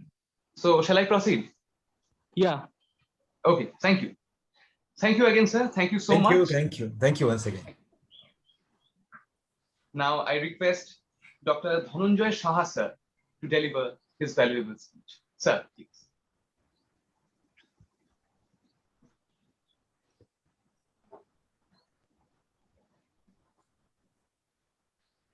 Dr. Dhananjay Saha, sir, am I audible to you, sir? Yes. Yes, please sir.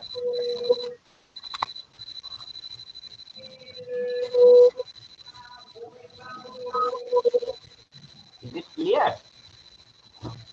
Yes, sir. Yes. Your audio is clear. Yes. Okay.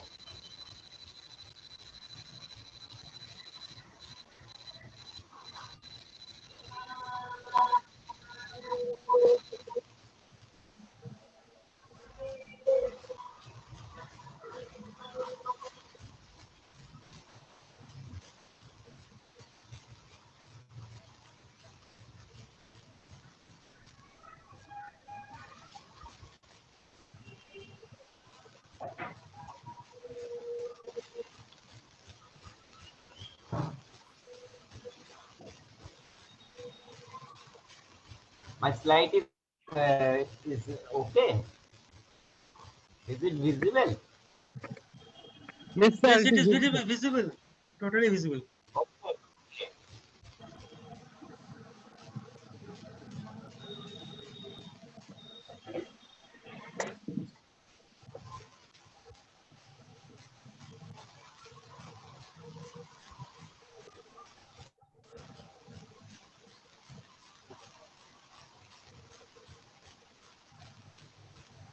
So good morning, everybody.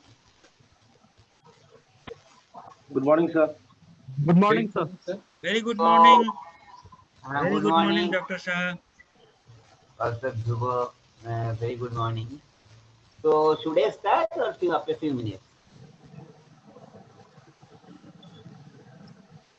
Yes, sir, you can start now. Okay, fine. Again, very good morning to all of my all of students, faculties, and my friend and Professor Dhruva Jyotisha. Okay. So my previous lecture I have given regarding your last webinar. Topic was related same patent.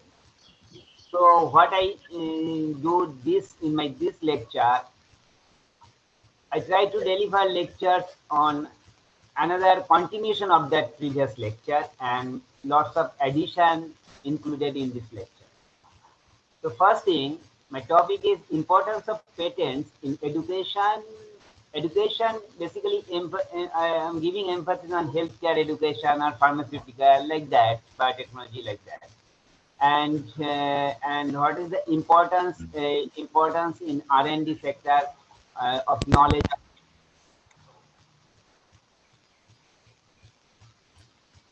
You see, famous scientist Albert Einstein worked as a patent examiner at the Swiss Patent Office in Bern.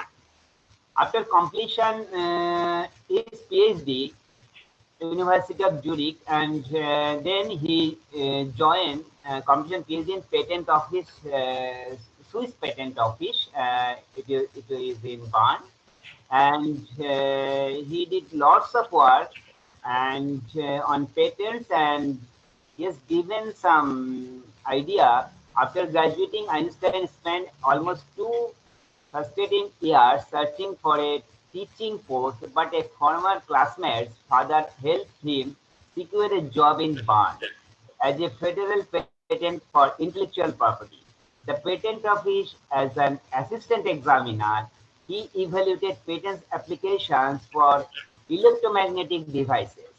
In 1903, Einstein's position at the Swiss Patent Office became permanent.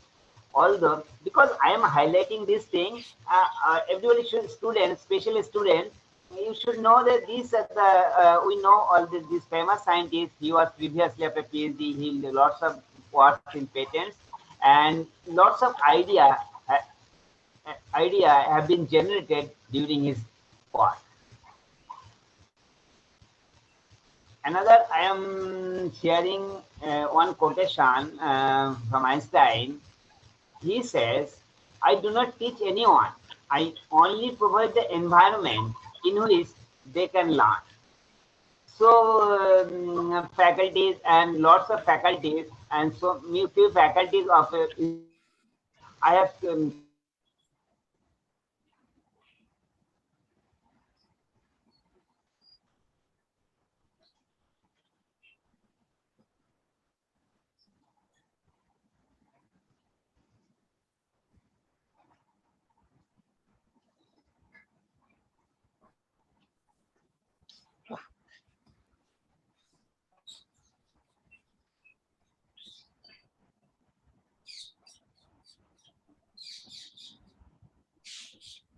Any Hello, problem? Krishna, are you there with us?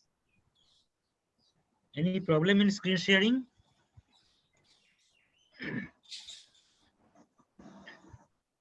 Hello, Kushal. Any problem in sharing of the screen? Sir, I think Dhananjay sir is facing some problems of sharing the screen. Chandrada, please share the He screen. has sent his PowerPoint. So Chandrada, share yeah. from there.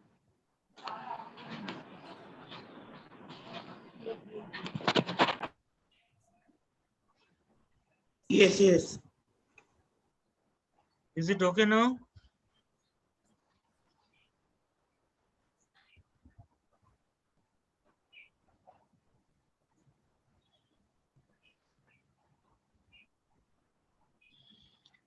He has sent his PowerPoint presentation. So you can share from there.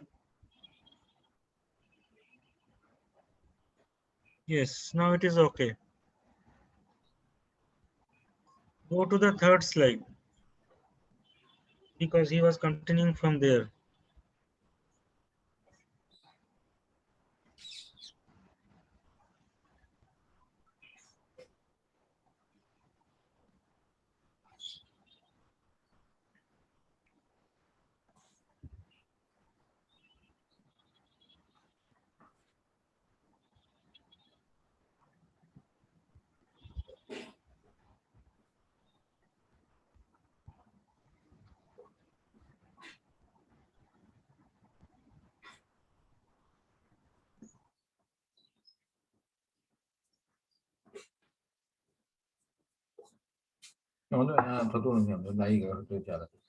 થોડી વાર પછી પેલા શું કહે છે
Sir, are you there with us? Are we audible to you? So please wait. I think sir is facing some technical problems. Okay. Network. We are very sorry that we are facing some technical problems. Please stay with us. We'll be back soon.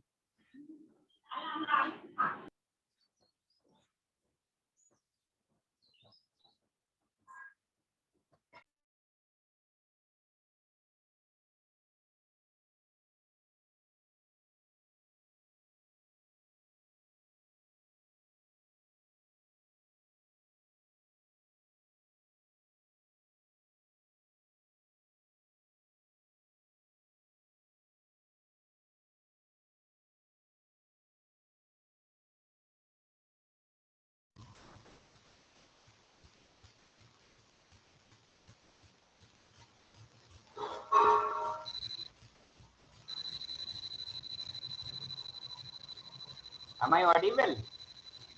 Yes, sir, you are clearly Yes, sir. audible. Actually, I discussed so many slides. Please tell me how many slides I already discussed. Nothing. Okay, sir. You can say screen share is doing from here. Oh, you are doing screen sharing. Okay, fine. So, I'm continuing. Okay. Okay, sir. Actually, I discussed 4-5 slides. So again, I should try to from the beginning. From this slide. Okay. Okay, sir. Okay, fine. So, Albert Einstein, he was in patent office, one patent office after completion. Audible? Audible? Yes, sir, you're audible. Okay. After completion his PhD, he joined Barnes patent office as a patent examiner, famous scientist Albert Einstein. And during this work at patent office, he learned lots of things and lots of idea has been generated. So next slide. Okay. And this quotation from famous scientists, I do not teach anyone, I only provide the environment in which they can learn. Okay, next slide, next slide. So this is the difference, what is discovery and invention.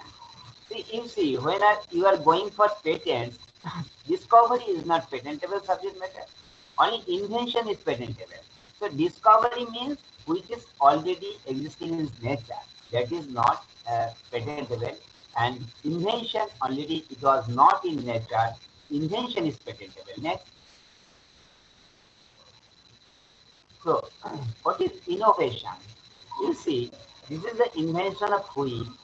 First wheel, that is invention, and application of wheel in motor car, that is the innovation. If you see the internet, it is invention, application of internet, another field, that is innovation.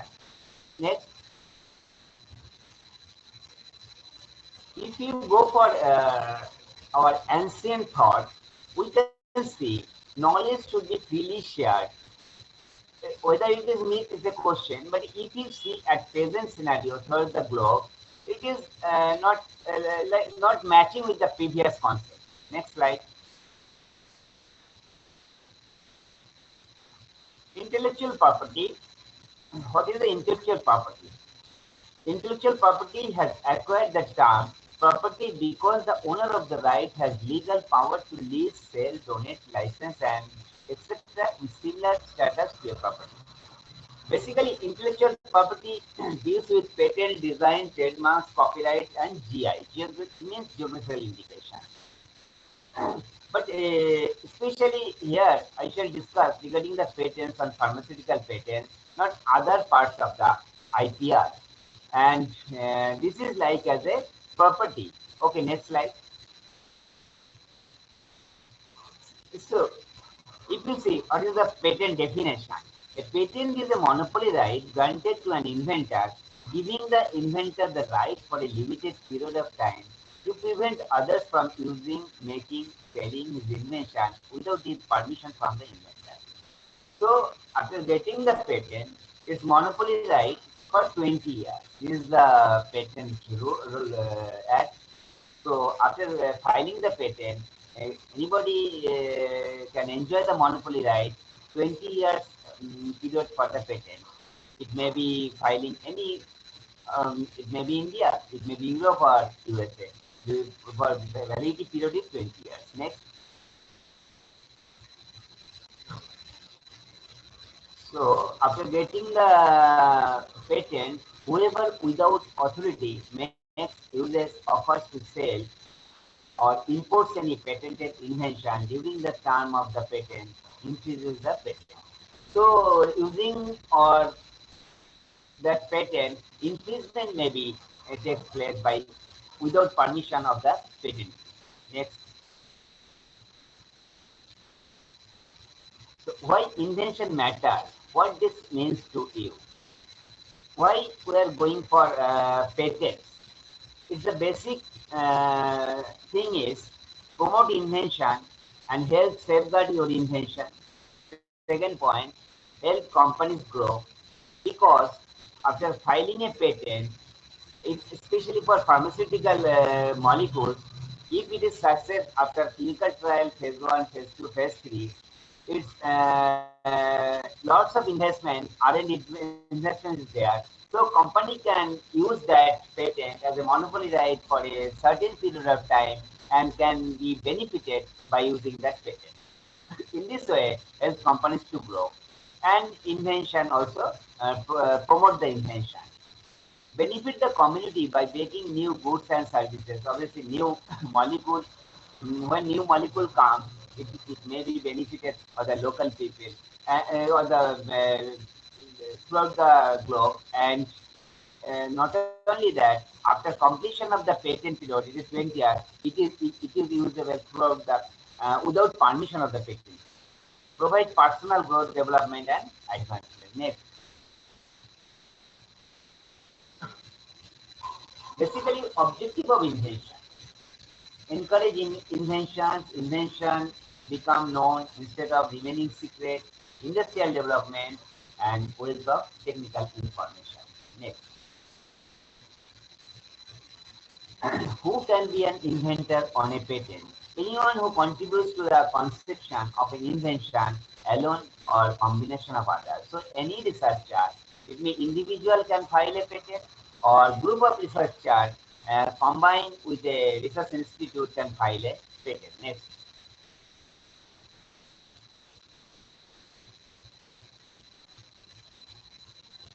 Yes.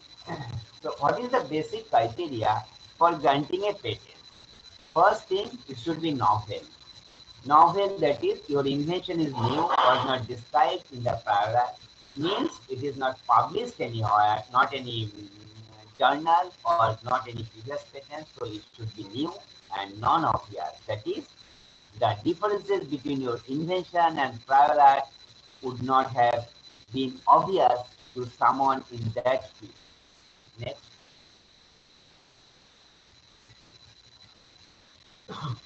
Means obvious, it is new and should not be prior art. Prior art means previous work. Prior art, what is prior art? Prior art includes patents, printed publications, and other disclosure in the field of invention that has been published before your effective filing date. So, whenever you are going for a filing a patent, if you see the prior art, what is prior art means whether this molecule is novel or not, whether this molecule is published in any journal or not, whether these molecules are already patented or not, means it all should be novel. Next.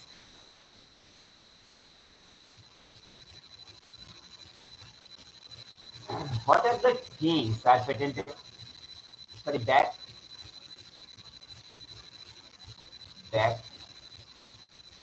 previous one, no, previous one. Right. If you see, what are the things that patentable subject matter? It may be process, it may be device, it may be manufacturing process, or it is a composition of matter. Process means in any process, say pharmaceutical synthesis of a molecule for a different stage, this process. And if the process is novel, then process may be patentable. If product may not be novel, only process may be novel. If product is novel and process is novel, then both may be patentable. And in case of device or machine or like that, if it is machine is new or device is new, it is patentable. And composition of matter, if some composition of pharmaceutical composition gives some synergistic effect by adding this efficacy is increases, that time it may be also be patentable. Next. Okay. You know, discovery is not patentable, only invention is patentable. You see, but sometimes discovery may be converted in patentable subject matter. Means invention, discovery is converted invention. You see, finding a new substance in nature means extraction of a alkaloid like that compound from the natural sources, elucidation of the chemical structure of the natural compound. So you can say it is discovery because it is already in nature. Okay, but after discovery, some scientific input is there, then it may be transferred in invention. How? Creative application of scientific knowledge on the technical field requires additional steps towards technical solution of the problem. Means isolation of the compound, some alkaloids from the nature, obviously it is discovery. Then elucidation of the structure of the compound and efficacy of the compound, use of the compound, from the action of the compound, then it is converted in invention and it is patentable. Next.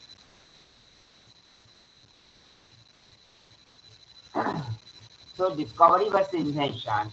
You see, isolation of substance and structure determination and use of this substance, then it goes for use of the substance as a drug, then it goes for invention. Next. You see, this is the one type of fungus, green death cup. This compound, antamonite, the antamonite is used as an antidote against poisoning. This compound, isolation from this type of fungus, antamonite 1, and this isolation of this compound, and after isolation of this compound, structural elucidation has been done, and uses of that compound for a particular as a pharmaceutical drug, then this compound is patentable subject matter. Next. So, basic criteria for granting a patent, three criteria. First is novelty, means that invention should be novel. Second is inventive stage. Third is industrial application.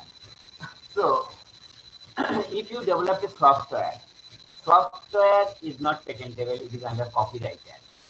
So, uh, patents means it's a novel, inventive step and industrial application. And that is three criteria. If satisfy these three criteria, then it is patentable. Next. So I am giving another example how you judge whether this is novel or not.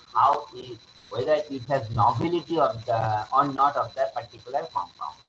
Suppose someone filed a patent and he claimed in the patent specification, he claimed a medicine for disease X comprising an effective component E. Okay, is the uh, patent specification contains this claim, and when examiner is searching, what is the product? Product is the same. If it is same, a medicine for disease X comprising an effective component A, then means it is already existing in the product, so it is not novel, it's not novel. Okay. Then, if product says in previous publications or anything, previous patent, a medicine for disease X comprising an effective component. So here disease is same, compound is different. Here is A claim and parallel B. So compound is different, so it is totally novel. Okay. Am I audible? Hello? Hello? Yes, sir. Yes, sir, Okay. audible. But sometimes my net is not maybe failure, so I am confused whether it is audible or no response from your side. So okay, thanks. So next paragraph, if another paragraph, a medicine for disease J comprising an effective component A. You see, claim compound is same, but disease is different. Here disease is X, here disease is J. So whether it is novel, obviously novel, but it is but it may be called in patent terms new use of known substance. Means new use of known substance. Suppose, say we know aspirin used for analgesic or reduce the blood thinner. Okay, but somebody find out, okay, aspirin use maybe say used for anti-cancer effect. So this is the known substance, use is different. For another third use is there.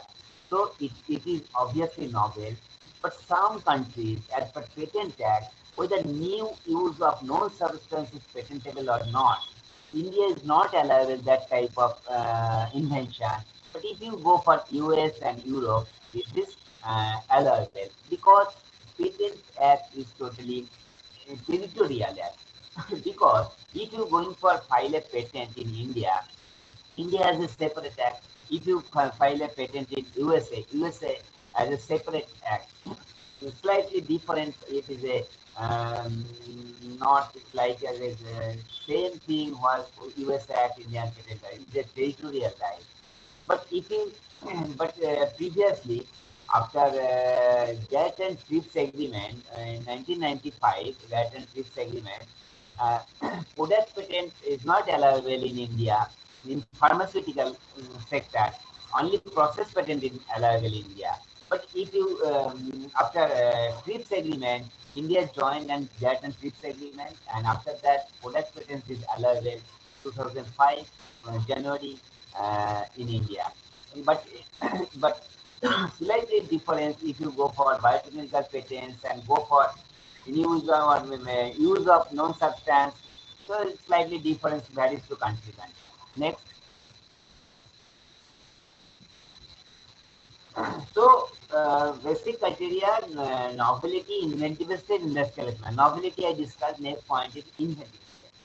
How you can judge your invention, your patent satisfy the inventive state. This is the example. If you see your patent specification claim contains an anti-cancer drug formulated by combining a compound A with a compound B. You are claiming adding two compounds, compound A and compound B.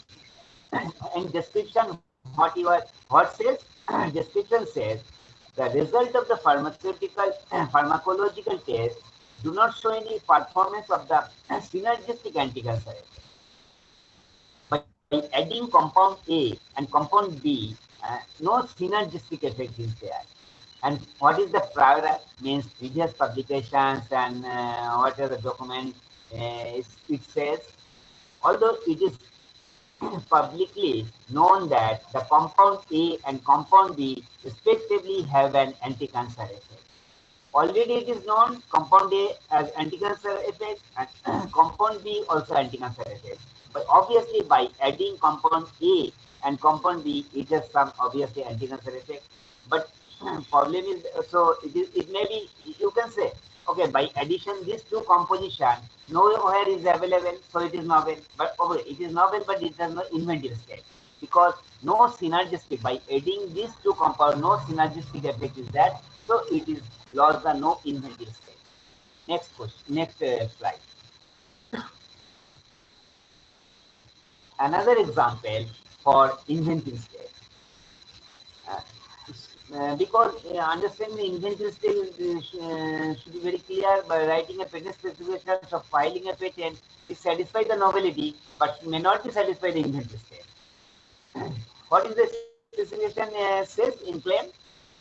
Therapeutic agent for a tumor formulated by combining paclitaxel with a compound X in a quantity effective for suppressing a vomiting caused by administered paclitaxel. Okay. Description: compound X suppresses the vomiting caused by this compound. What is the product says?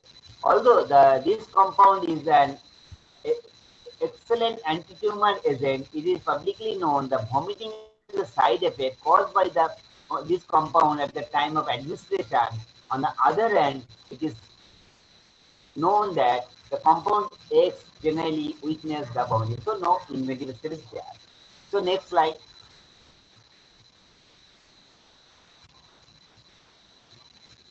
I'm giving one example regarding microorganism of patentable, whether microorganism is patentable subject matter or not. You can say microorganism is bacteria, microorganisms, and it is already in existing nature, so microorganism not patentable. But it's a very famous case. Anandamohan Chakravarti was a professor in India a few months back. Uh, we have lost this Professor Chakravarti and was necessary, and he developed a microorganism when he was in GE company in USA. He developed a microorganism that is modified microorganism, and he filed the patent through GE company in USA, and ultimately US examiner refused the patent because their objection was there. Okay, the microorganism, it is discovery, so it is not patentable. But ultimately, it was a long battle, and finally, it was established that it is microorganism, obviously, but it is not discovery, it is invention, because this microorganism is genetically modified microorganism from pseudomonas species, which is used for treating for oil pollution in the sea level. Breakdown of the oil by using this microorganism, and it is by genetically modified, manufactured, and through recombinant DNA technology. So it is invention. Ultimately, patent was granted. Next. So I am coming Indian Patent Act. So Patent Act varies country to country. If you see the Indian Patent Act, if you compare to US Patent Act or other European Patent Act, is different. The Indian Patent Act, it is 1970. The Patent Act 1970 was amended so many times Act has been amended, 1999, 2003, 2004.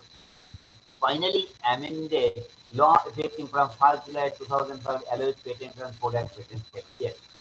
So after GATT and TRIPS agreement, so before that, process patent only allowable in India in pharmaceutical area. Product patent is not allowable. So after GATT TRIPS agreement, January 2005, allowed patents on products of chemical changes, new drug molecules, agrochemicals, drugs and pharmaceutical composition, food, etc., which are earlier unavailable for patent. Next. I'm giving some few acts which is not patentable invention in some sections. So invention which is anything obviously contrary to well-studied natural laws, it is not patentable. Invention against public morality, harmful or human, animal, patent life, plant life, health and environment. Suppose which is harmful for the environment or human, say, like cloning, like process for cloning, human beings or animals, it is not patentable against the act. So act is not punishable whether it satisfies the novelty and innovation. Uses of human embryos for industrial or commercial purposes are not patentable. Again, discovery of the scientific principle of the formulation of the abstract theory and discovery non-living substances is not patentable. Mere discovery of a new form of known substance or a new property or use. Next.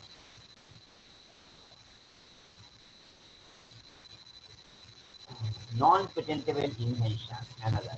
Admixture resulting in aggregation of properties and process differing them. Suppose the pharmaceutical composition other than mere admixture resulting in aggregation of properties of the ingredients, but having synergistic effect may normally be patented. By addition, admixture, three different compounds, and you are claiming this is novel. So that type of admixture is not patentable. Only it may be patentable if any synergistic effect may normally be patentable. Mere arrangement or rearrangement or duplication of known device is functioning independently. Suppose two, three components, which is functioning individually by adding, arrangement or rearrangement, two, three, four components, produce a new device showing the different function. So that is like a mere arrangement or rearrangement. That is not patentable. Method of agriculture or horticulture is not patentable. Medicinal, surgical, curative, diagnostic, or treatment of human beings or animals to render them free of disease or to increase their economic value. Method of treatment. Method of treatment is not patentable in India, but the method of treatment, suppose some scientists developed a method bypass surgery, developed a surgery method, it is maybe cost effective, but that method of treatment is not patentable against the Indian Patent Act, but if you go to US Patent Act, it is patentable. Example, say lysine, L-lysine is used as angiogenesis for regeneration of soft tissue. Lysine is a amino acid, it is known. So, but somebody claims lysine, L-lysine used for angiogenesis for soft tissue regeneration. It may be used for different tissue regeneration, but it is one type of method of treatment. In India, it is not allowed. But method of treatment patentable. If you somebody submit the patent specification in US or EPO, European Patent Office, it is patentable as per their act. Next. Next slide. Okay. What are not patentable pharmaceutical patents? That is a patent for a method, adulteration of food, a process of producing brown sugar, terminator speed technology like that. Next.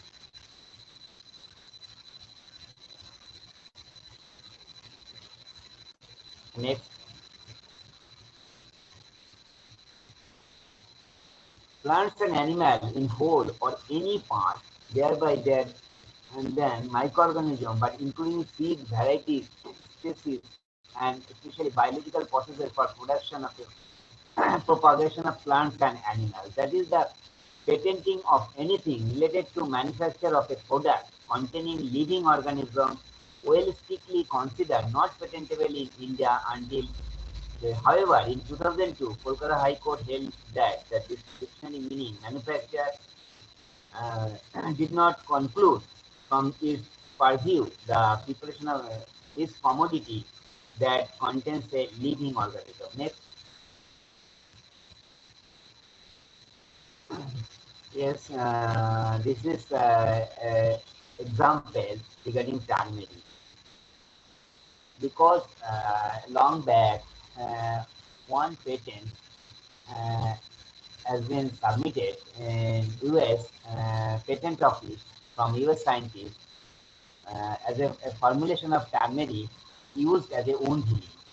And ultimately, US examiner and US was granted that patent by US examiner. And after that, India opposed that granting the patent, and ultimately revocation has been done because turmeric is a tropical herb grown in East India. Turmeric powder has been deep yellow color. It is used as a dye, cooking ingredient. Okay, next slide. So turmeric patent, filing patent turmeric in one US scientist filing USA that patent as a wound healing was granted. A US patent number this on turmeric was awarded to University of Mississippi Medical Center in 95, especially the use of turmeric in wound healing. But ultimately, this patent was revoked. Next slide. By opposition. Because in India, where turmeric has been used medicinally for thousands of years, if you see our ancient Sushrut or like that ancient Sanskrit literature, concern grew about the economically and socially damaging impact of this legal biopiracy. CSIR, Government of India, argues that turmeric has been used for thousands of years for healing wounds and rashes, and thus its medicinal use was not a novel invention. So it was not novel because we are using the turmeric as a wound healing long back. Their claim was supported by the documentary evidence of traditional knowledge database, including ancient Sanskrit texts and paper published in 1953 in the Journal of Indian Medical Association. Next. This is the case of turmeric and US patent granted May 95. CSI request for re-examination at USPTO. USPTO means United States Patent and Trademarks Office. October 96. The first office action rejecting the patent claims. 97. Response the patentee. Second action report, and ultimately re-examination certificate issued and producing concluded in favor of CSIR in 1998. Next. This is the diagram. It shows how a country develops. If you see comparison, three big patent office in the globe. One is EPO, means European Patent Office. Another is JPO, Japan Patent Office. Another is USPTO, United Patents and Trademarks Office. If you see, this is a very famous patent office in the world. This is big three patent office.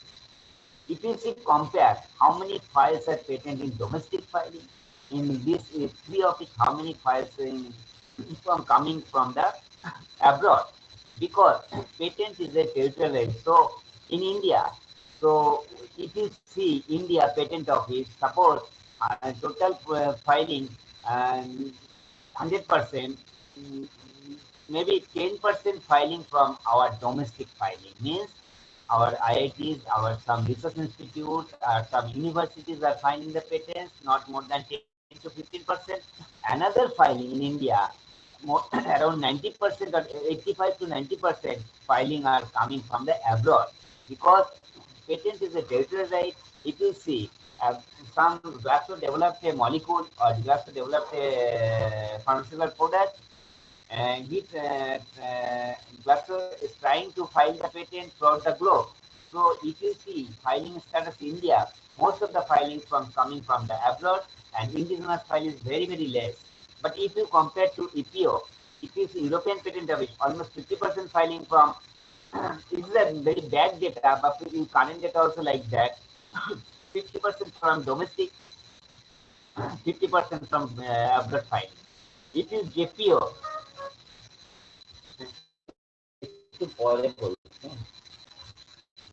if you go for JPO, Japan Patent Office, if you say most of the filing, domestic filing, and Japan Patent Office, abroad filing is very less. So their number of inventions domestic level is very, very high. USPT also, indigenous in domestic filing is very, very high in comparison to abroad filing. Next.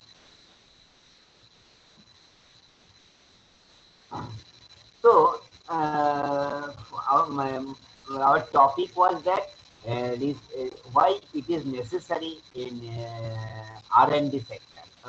Patent knowledge is necessary in R&D sector.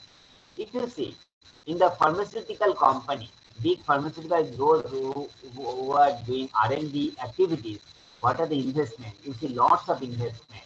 If you see the data, manufacturing 20%, marketing 32%, sales 16%, and big percentage of financial involvement in R&D sector. So huge involvement.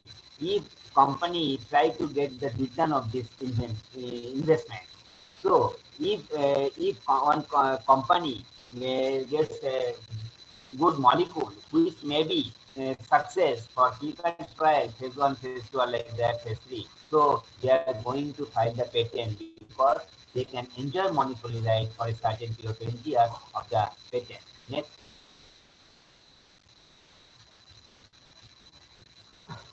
If you see pharmaceutical industry evaluation, if you see late 19th century, found have antiseptic properties. This if you go 1970s, and regulatory controls on clinical trials generate increase in development cost generic medicine. In 1995, TRIPS agreement enforced. TRIPS agreement GATT and TRIPS agreement enforced. Then product patent entered in product patent allowable in India, pharmaceutical and agrochemical. Next.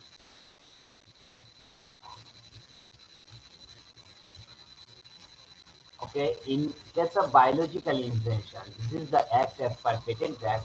Somebody develops a microorganism. Obviously, it is genetically modified microorganism or RDNA technology, recombinant DNA microorganism, and some uses that microorganisms for producing the vaccine or hormones or like that for fermentation process in industry.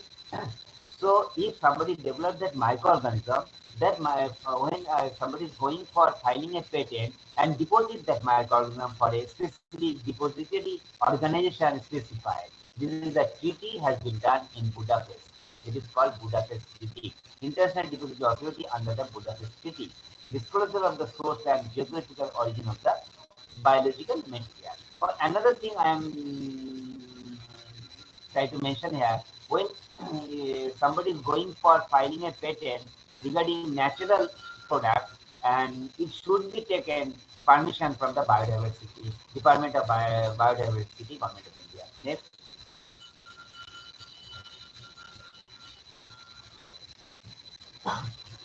You see, there is three companies producing three different molecules. Company A, omeprazole, is the structure omeprazole. Company T produces lansoprazole, and company E produces rabiprazole. This So students, everybody will know that this is the slightly changes of side chain, derivatives of the compound, basic nucleus is same. So, but if you see some changes of the basic side chains or some derivatives, একটু বাদে যাচ্ছে বাবু lecture হয়ে গেল some changes and this in comparison to compound A একটু বাইরে যাচ্ছি হ্যাঁ wait করো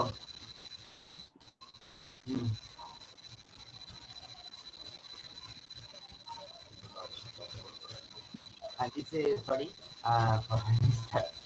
and did you see company A and company C? Is it audible? Hello? Yes, sir, it's audible. Yes, sir. Yes, sir, you are audible. Okay, fine. So if you see these three compounds, slightly changes of the modification, structure activity relationship, you know, and this the efficacy is the slide drastically changes. And lots of business by doing slightly changes of the derivatives and so this is the individual novel, every compound is novel, omeprazole, lansoprazole, daviprazole, and produced by different companies and doing lots of business by granting of a patent. Next slide. Next. Okay. Use patent are not granted in India. Means, suppose aspirin. Aspirin we know uses for headache and heart disease. Somebody developed, somebody find out, okay, aspirin may be used in another diseases. New, and so molecule is known. Disease uses is different. New use of known substance, it is not patentable in India and patentable in other countries. Next. I am giving the example of method of treatment. Already told method of treatment is not patentable in India, but it is patentable in US and EPO. What is that? One example is giving claim surgery for the prevention of bloodness and claim method for the prevention of blood head formation, whereby the intermediary tendon of the this is a method of surgical by using this removal this problem. This is one type of method of treatment. It is obviously it is novel and inventive step, but as per Act it is not allowed. Next. Gene sequence. I am coming on example of biotechnology inventions. Biotechnology, lots of pharmaceutical companies are using biotechnology, lots of products. And what is that? How to file the patent? So only sequence, raw sequence data is patentable. Answer is no. Such sequence cannot be invented without any indication of sufficiently specific suitable function. Means find out the sequence, new sequence, insert the sequence, through recombinant DNA technology, produce some new hormones or vaccine like that. As a whole is patentable, only sequence is not patentable. Next. Means a set of claims. So in case of biotechnology invention, claim contains so many sets. What is that? A set of claims carrying the same inventive concept. Means a sequence a method of expressing sequence an antibody made to the protein of sequence a kit made from the antibody to sequence A. All of these claims are linked by the same inventive concept. That sequence A is new and inventive. Therefore, anything based on sequence A must share this property. As a whole, it is patentable. Yes, transgenic animals. So you know, when we are going for research, anti-cancer trying to develop anti-cancer drug, we are using transgenic animals. Transgenic animals is patentable. US oncomouse, you know, oncomouse already patent period is over in USA. But transgenic animals in India, if you compare to India only microorganisms is patentable. above higher level, above the microorganism, means transgenic animals, is not patentable in India, but transgenic animals are patentable in USA. Next. Yes, this is the process, drug development process, which is this is the stage of discovery and so many phases, phase 1 clinical trial, phase 2, phase 3, then full development. If you see, it is a huge lengthy process. It takes around 10 to 15 years for commercialization after success of the phase 3 trial. But when companies are filing to patent, generally, when synthesis molecules in laboratory stage, suppose find 100 molecules, file the 100 patents of that molecule, because after successful of the phase 3, only maybe one molecule may be success or no molecule may, we are not sure whether it is any one molecule success in phase 3 or not. So what companies are doing, they are filing the patent initial stage. And before when the filing the patent, that time clinical trial data is not needed. So, in the phase clinical trial, during the clinical trial, patent is granted. But patent granted, but commercialization and other regulatory bodies, there is success in the approved by regulatory bodies, means the control or FDA, then you go for commercialization. Not like that. Patent is granted, go for commercialization. This is not allowable in pharmaceutical sector. It is allowable in other than pharmaceutical sector as a mechanical and other electrical and other sector. So this is the so you see, so success get a success of a molecule for commercialization, it takes around 10 to 15 years and never success. So lots of investment is doing R&D activities, so R&D institution. So they are trying to find the patent initial stage, because somebody is doing same work to protect this invention. If success with the protection of invention, so they are filing for patent. All the more derivatives, what are they are getting in initial laboratory stage. Okay, next slide.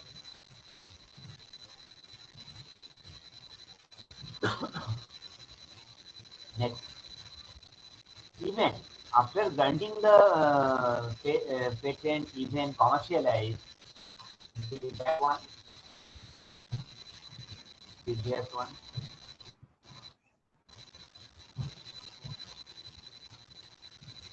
Previous one, please. Okay, fine. So if you see, even companies develop suppose 1, 2, 3, 4, 5 so many molecules R&D work.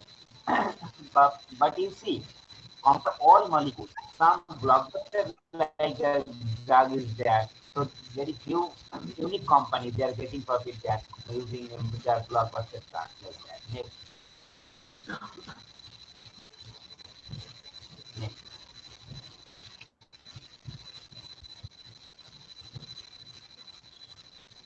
Next slide.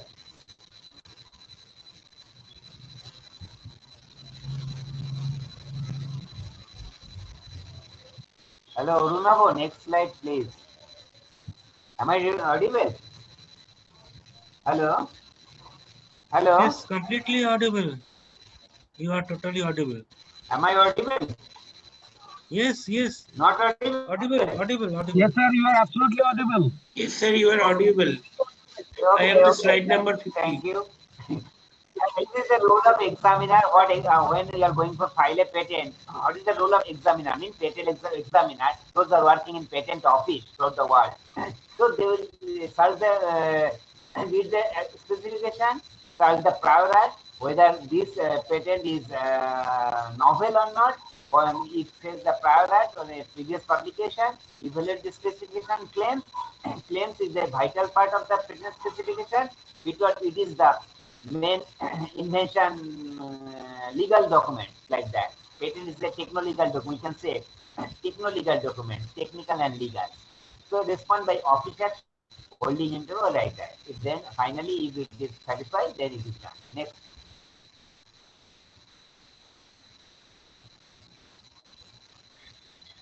Next slide.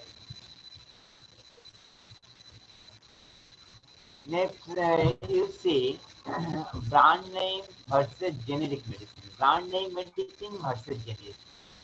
You see, patent is essential. That is medicine generally you will not get in generic name because patent brand name medicine use research and development cost and high risk.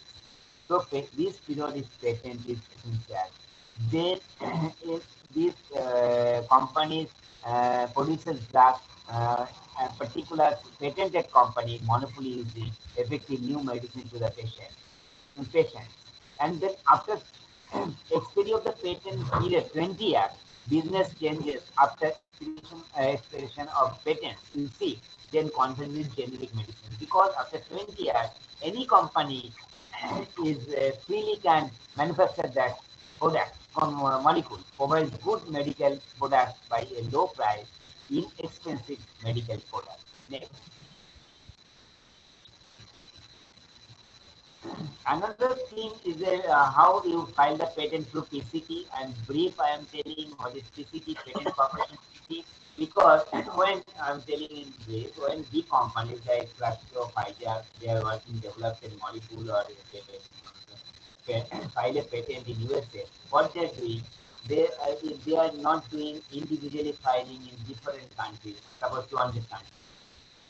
They are what they are doing, they are filing PCT, Patent Corporation PCT, India also in PCT.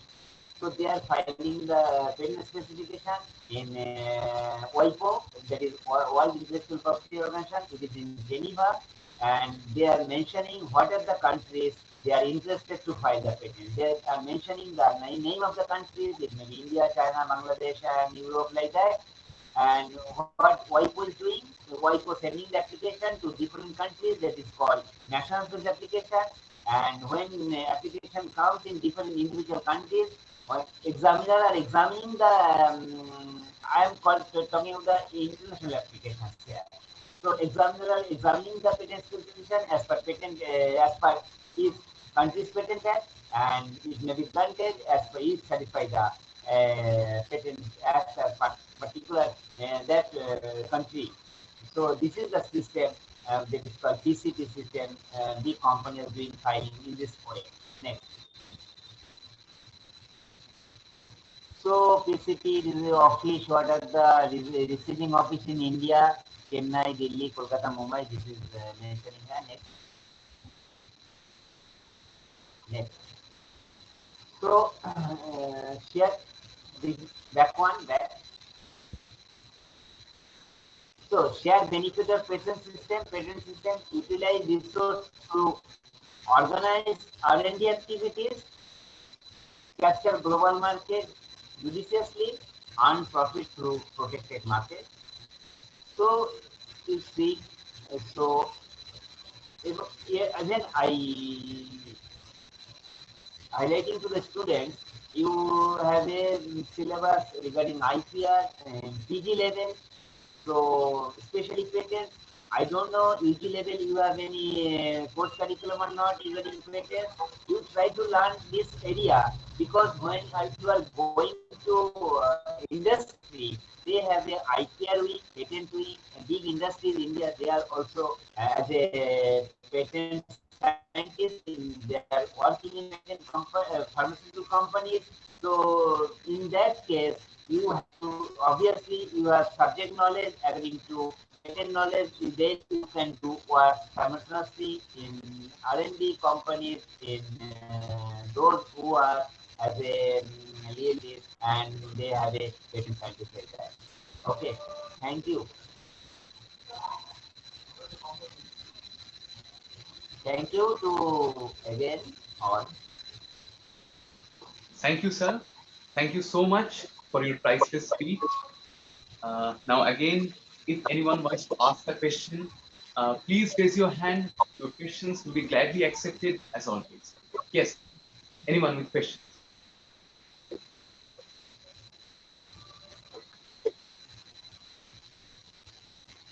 Anyone having any questions? Kushalda, is there any questions?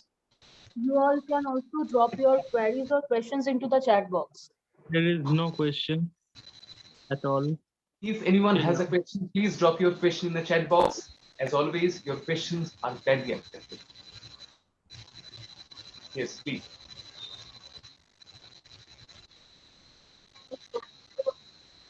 Any questions coming, Kushanda? No questions. No You can questions. move forward.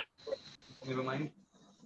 So Can thank I you just again. say word? Can I just say one word, like, Yeah. Yeah, please, please. Yeah, actually, very happy, sir. I also attended to a talk. And what I observed is of late, so many patents are being granted to academic institutes also. Formerly, it was not there. These days, you find that so many more patents are granted to academic institutes also. So is it that there is a fundamental trend in research and more people are filing patents and we are getting patents, or there is some kind of a dilution that patents are granted easily? What is the exact reality? And we are happy to see more patents granted to academic institutes also. So what is the exact phenomena behind this?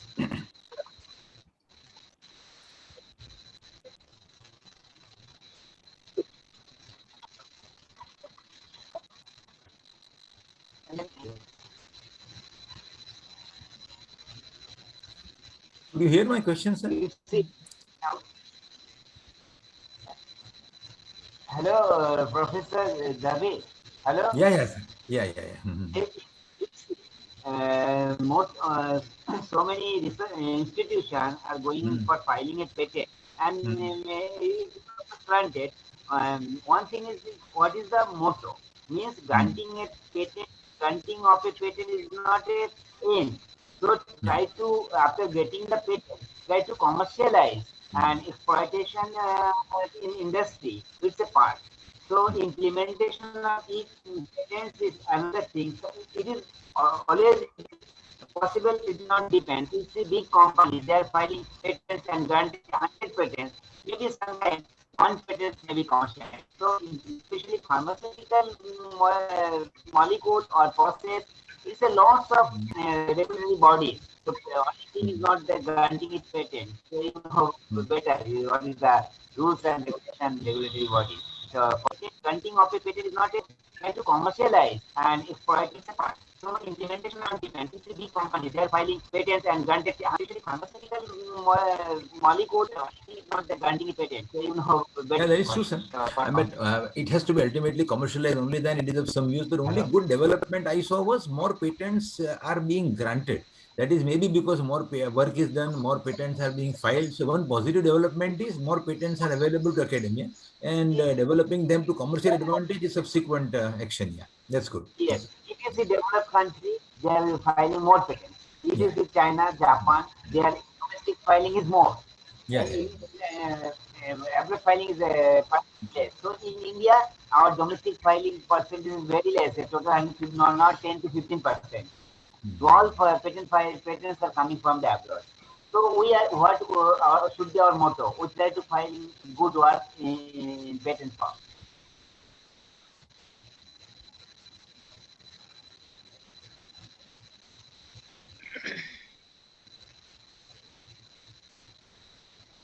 Any questions from audience?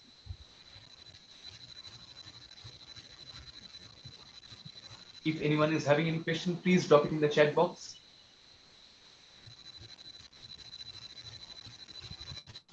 I think so, no question. So shall I proceed, sir?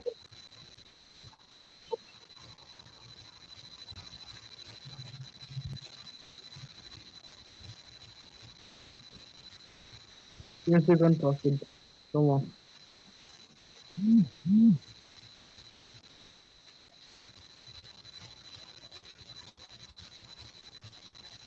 Yes, Kushanda, I didn't get you. Yeah. Kushal, you have any question? Kushal, do you have any question?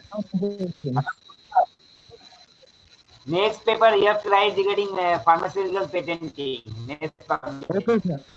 Okay, sir. Okay. What is the name problem? What is the scenario in pharmaceutical patenting in India? Okay, you write a review paper. Okay, sir. Okay.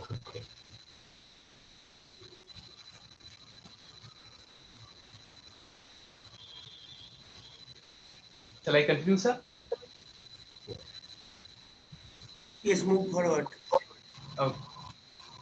Now I request Dr. Topun Kumar Bormon, sir, to deliver the Thanksgiving speech. Sir, please.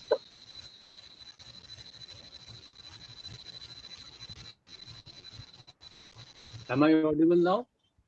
Am I audible? Yes, Yes, sir, sir. you're perfectly audible. Yes, sir. Okay, okay. A very good afternoon to you all. Very good Myself, Professor Dr. Topun Kumar Barman of Department of Pharmacology, School of Pharmacy, Techno India University, Kolkata, is very happy to get an opportunity to speak a few words for this webinar. I would like to thank our Honorable Director of Techno India University, Professor Dr. Reena Palodhi, for giving us permission to organize the third webinar on 7th March 2021, the auspicious day declared as Jano Aushadhi Divas.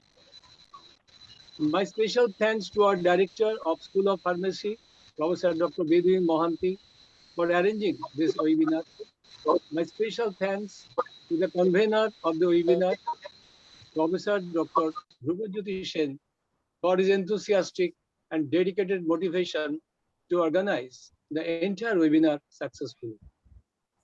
I would like to thank Dr. J.B. Dave and Dr. Dhananjay Shah sir for fantastic speech over the various opportunities and challenges of Indian pharma industry, its robust growth, its research and clinical activities, also the placement areas for pharmacy graduates, and the application of patents in Indian pharma industry. My special thanks to the blasting anchors and high-tech energetic technical team members of this webinar who have organized the tedious venture successfully and meticulously. That is Sandeep Sarkar, Urunava Chandrachud, Soumya Dev Maitri, Kushal Nandi, Sharoni Saha, Pritam Bakshi, Varnamani Saha, and Soumya Chakraborty.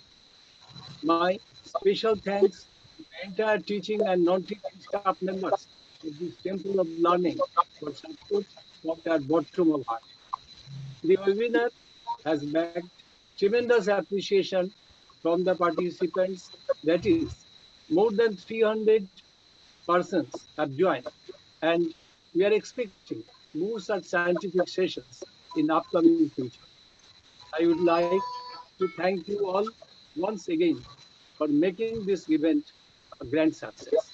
Jai Hind.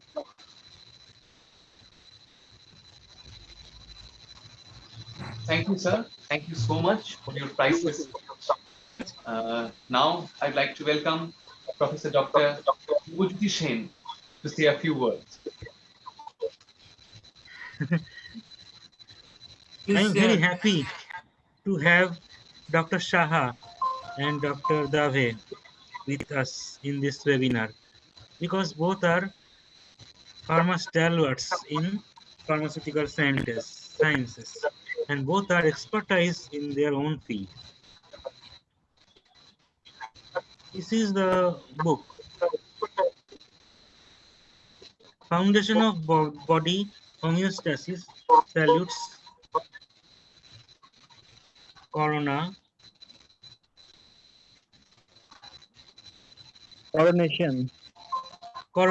of Engineering.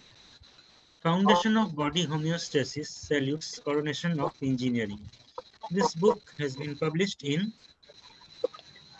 Generis Publishers, Australia, and authored by myself, Dr. Dhananjay Shah, who has given the idea. Core idea of the book has been given by Dr. Shah, and this has been compiled by Kushal Nandi, one of my students of 6th semester B Pharm. He has collected so many data from the enthusiastic nature of Dr. Shah and compiled to form a book, and which has been published in this generous publishers in this last month. So this is one book, and share the another slide, Kushal, about the best paper award.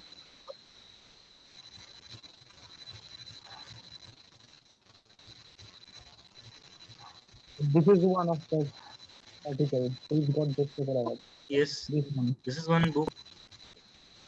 Sorry, this is one paper published by Kushal Nandi, myself, and Dhananjay Saha. Liquid tissue running 24 into 7 in vivo, the heart touching, heart throb. This paper has bagged Best Paper Award in World Journal of Pharmaceutical and Medical Research in last month. And another paper that also bagged this Best Paper Award. Journey of Good Health starts from micronutrients and ends to macronutrients. Authored by Kushal Nandi, Sharoni Shahar, Pritam Bakshi, Sandeep Sarkar, Shairi Datta, Anamika Ranjan, myself, Dr. Bedin Mahanti sir, and Dr. Dhananjay Saha. So the certificate, yes, this is the certificate. Journey of good health starts from macronutrients, micronutrients, and macro, and ends at macronutrients. This is the Best Paper Award article published in this first March. So these are our achievements from Techno India University School of Pharmacy associated by Dr. Dhananjay Saha, who is my friend in B.Pharm level, Jadavpur University. We studied with each other. Thank you, Dr. Saha, for coming in this webinar and has given your enthusiastic talk regarding patents. Thank you, Dr. Saha, and thank you, Dr. Dave.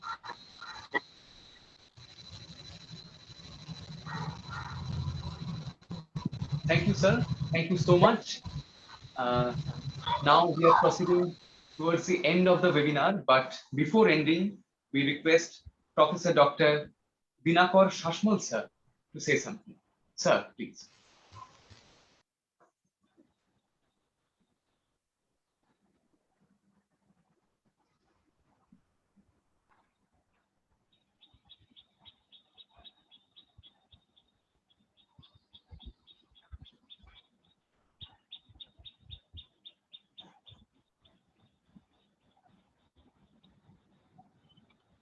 Sir, are you audible? Are you with us right now?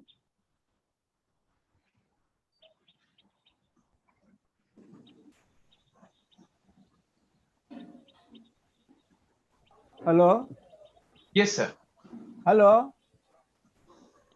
Yes, sir, you're You perfectly hear audible. me? Yes, sir, absolutely. It is already vote of thanks are the things over. Actually, that nothing to say for me.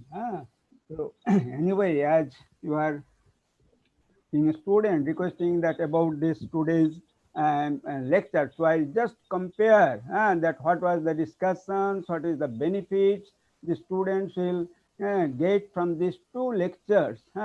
So I'll just a little bit discussion, maybe 3 minutes. Because already it has been more than 2 hours. It is you are in that meeting.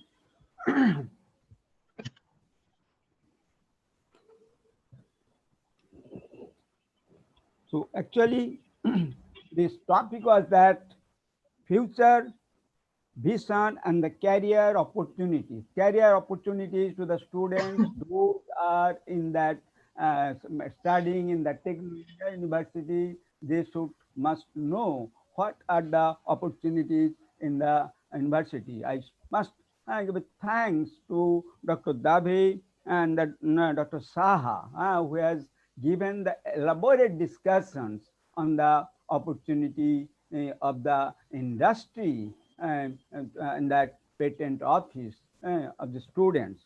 So And just like that, Professor Dabe, that was the first lecturer who has given the Indian and the global pharmaceutical industry trends, then expectations and the career opportunities.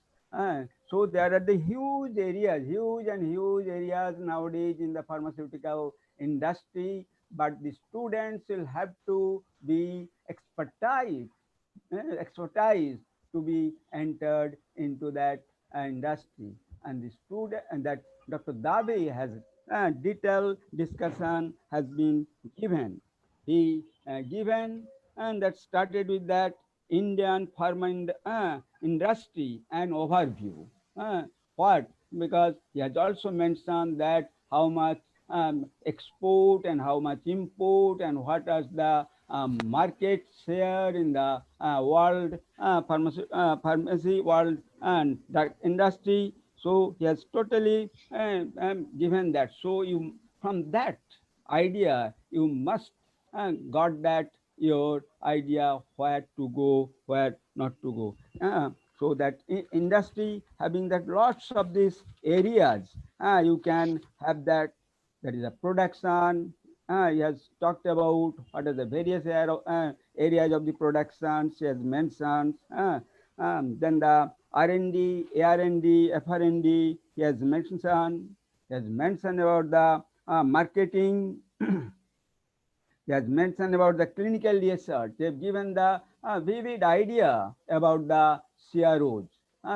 CROs industries came to India with a great fanfare, but somehow it has been in the backseat nowadays. It should grow again to a greater extent, what he has mentioned also. Beside this, there are the R&D is the another. Though in the Indian industry are not spending much of that R&D on the R&D. So they are much more in the generic drug productions and the cell. What the Dr. Dabe is also mentioned. So Indian, he has mentioned that's why the Indian pharmaceutical industry diversifications and needs of these days.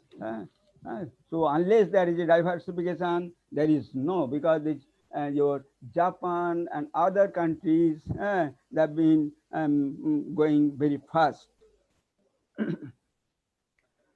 Then he has discussed about the global pharmaceutical industry trend.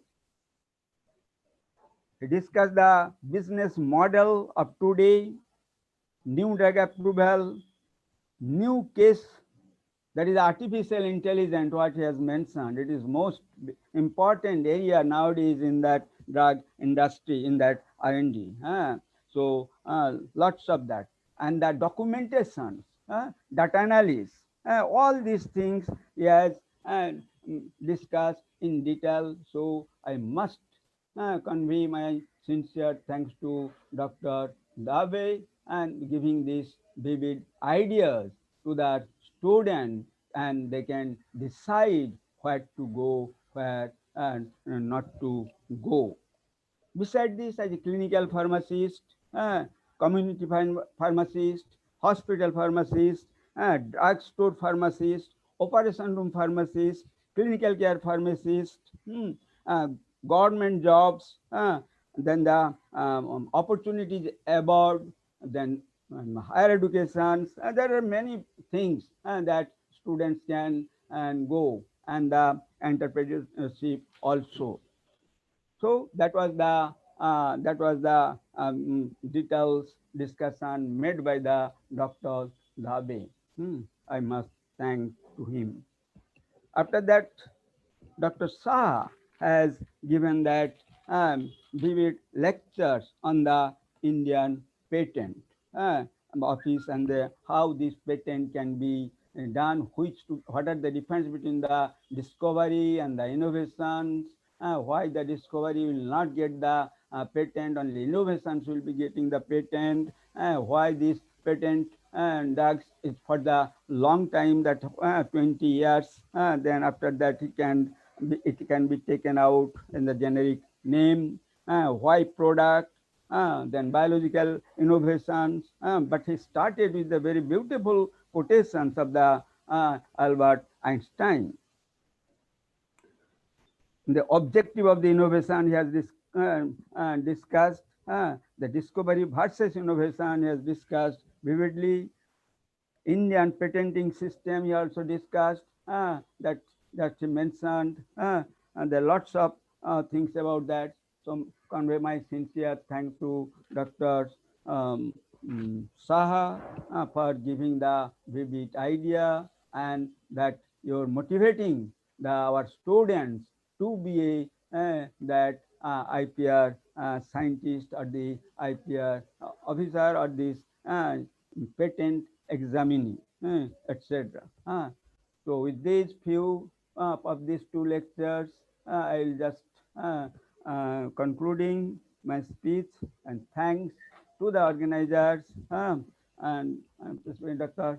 Sen to giving this opportunity to speak something of these two lectures, or this something about the futures of the future visions of the career opportunities of that pharmacy professions. With this, I conclude, and thank you all. Thank you all the students who are coordinating this webinar. Thanks. Thank you so much, Hello. sir. Yes, sir. Thank you. Thank you so much. So that's the end of our one-day webinar. Hope you all liked it. We are so much fortunate to have you all here. Thank you for giving us your valuable time. Hope to organize such an enlightening webinar in the coming years. See you in next webinar. Till then, stay happy, stay safe, stay healthy. Thank you so much. Thank you, everyone. Thank you. Thank you. Sandeep, end.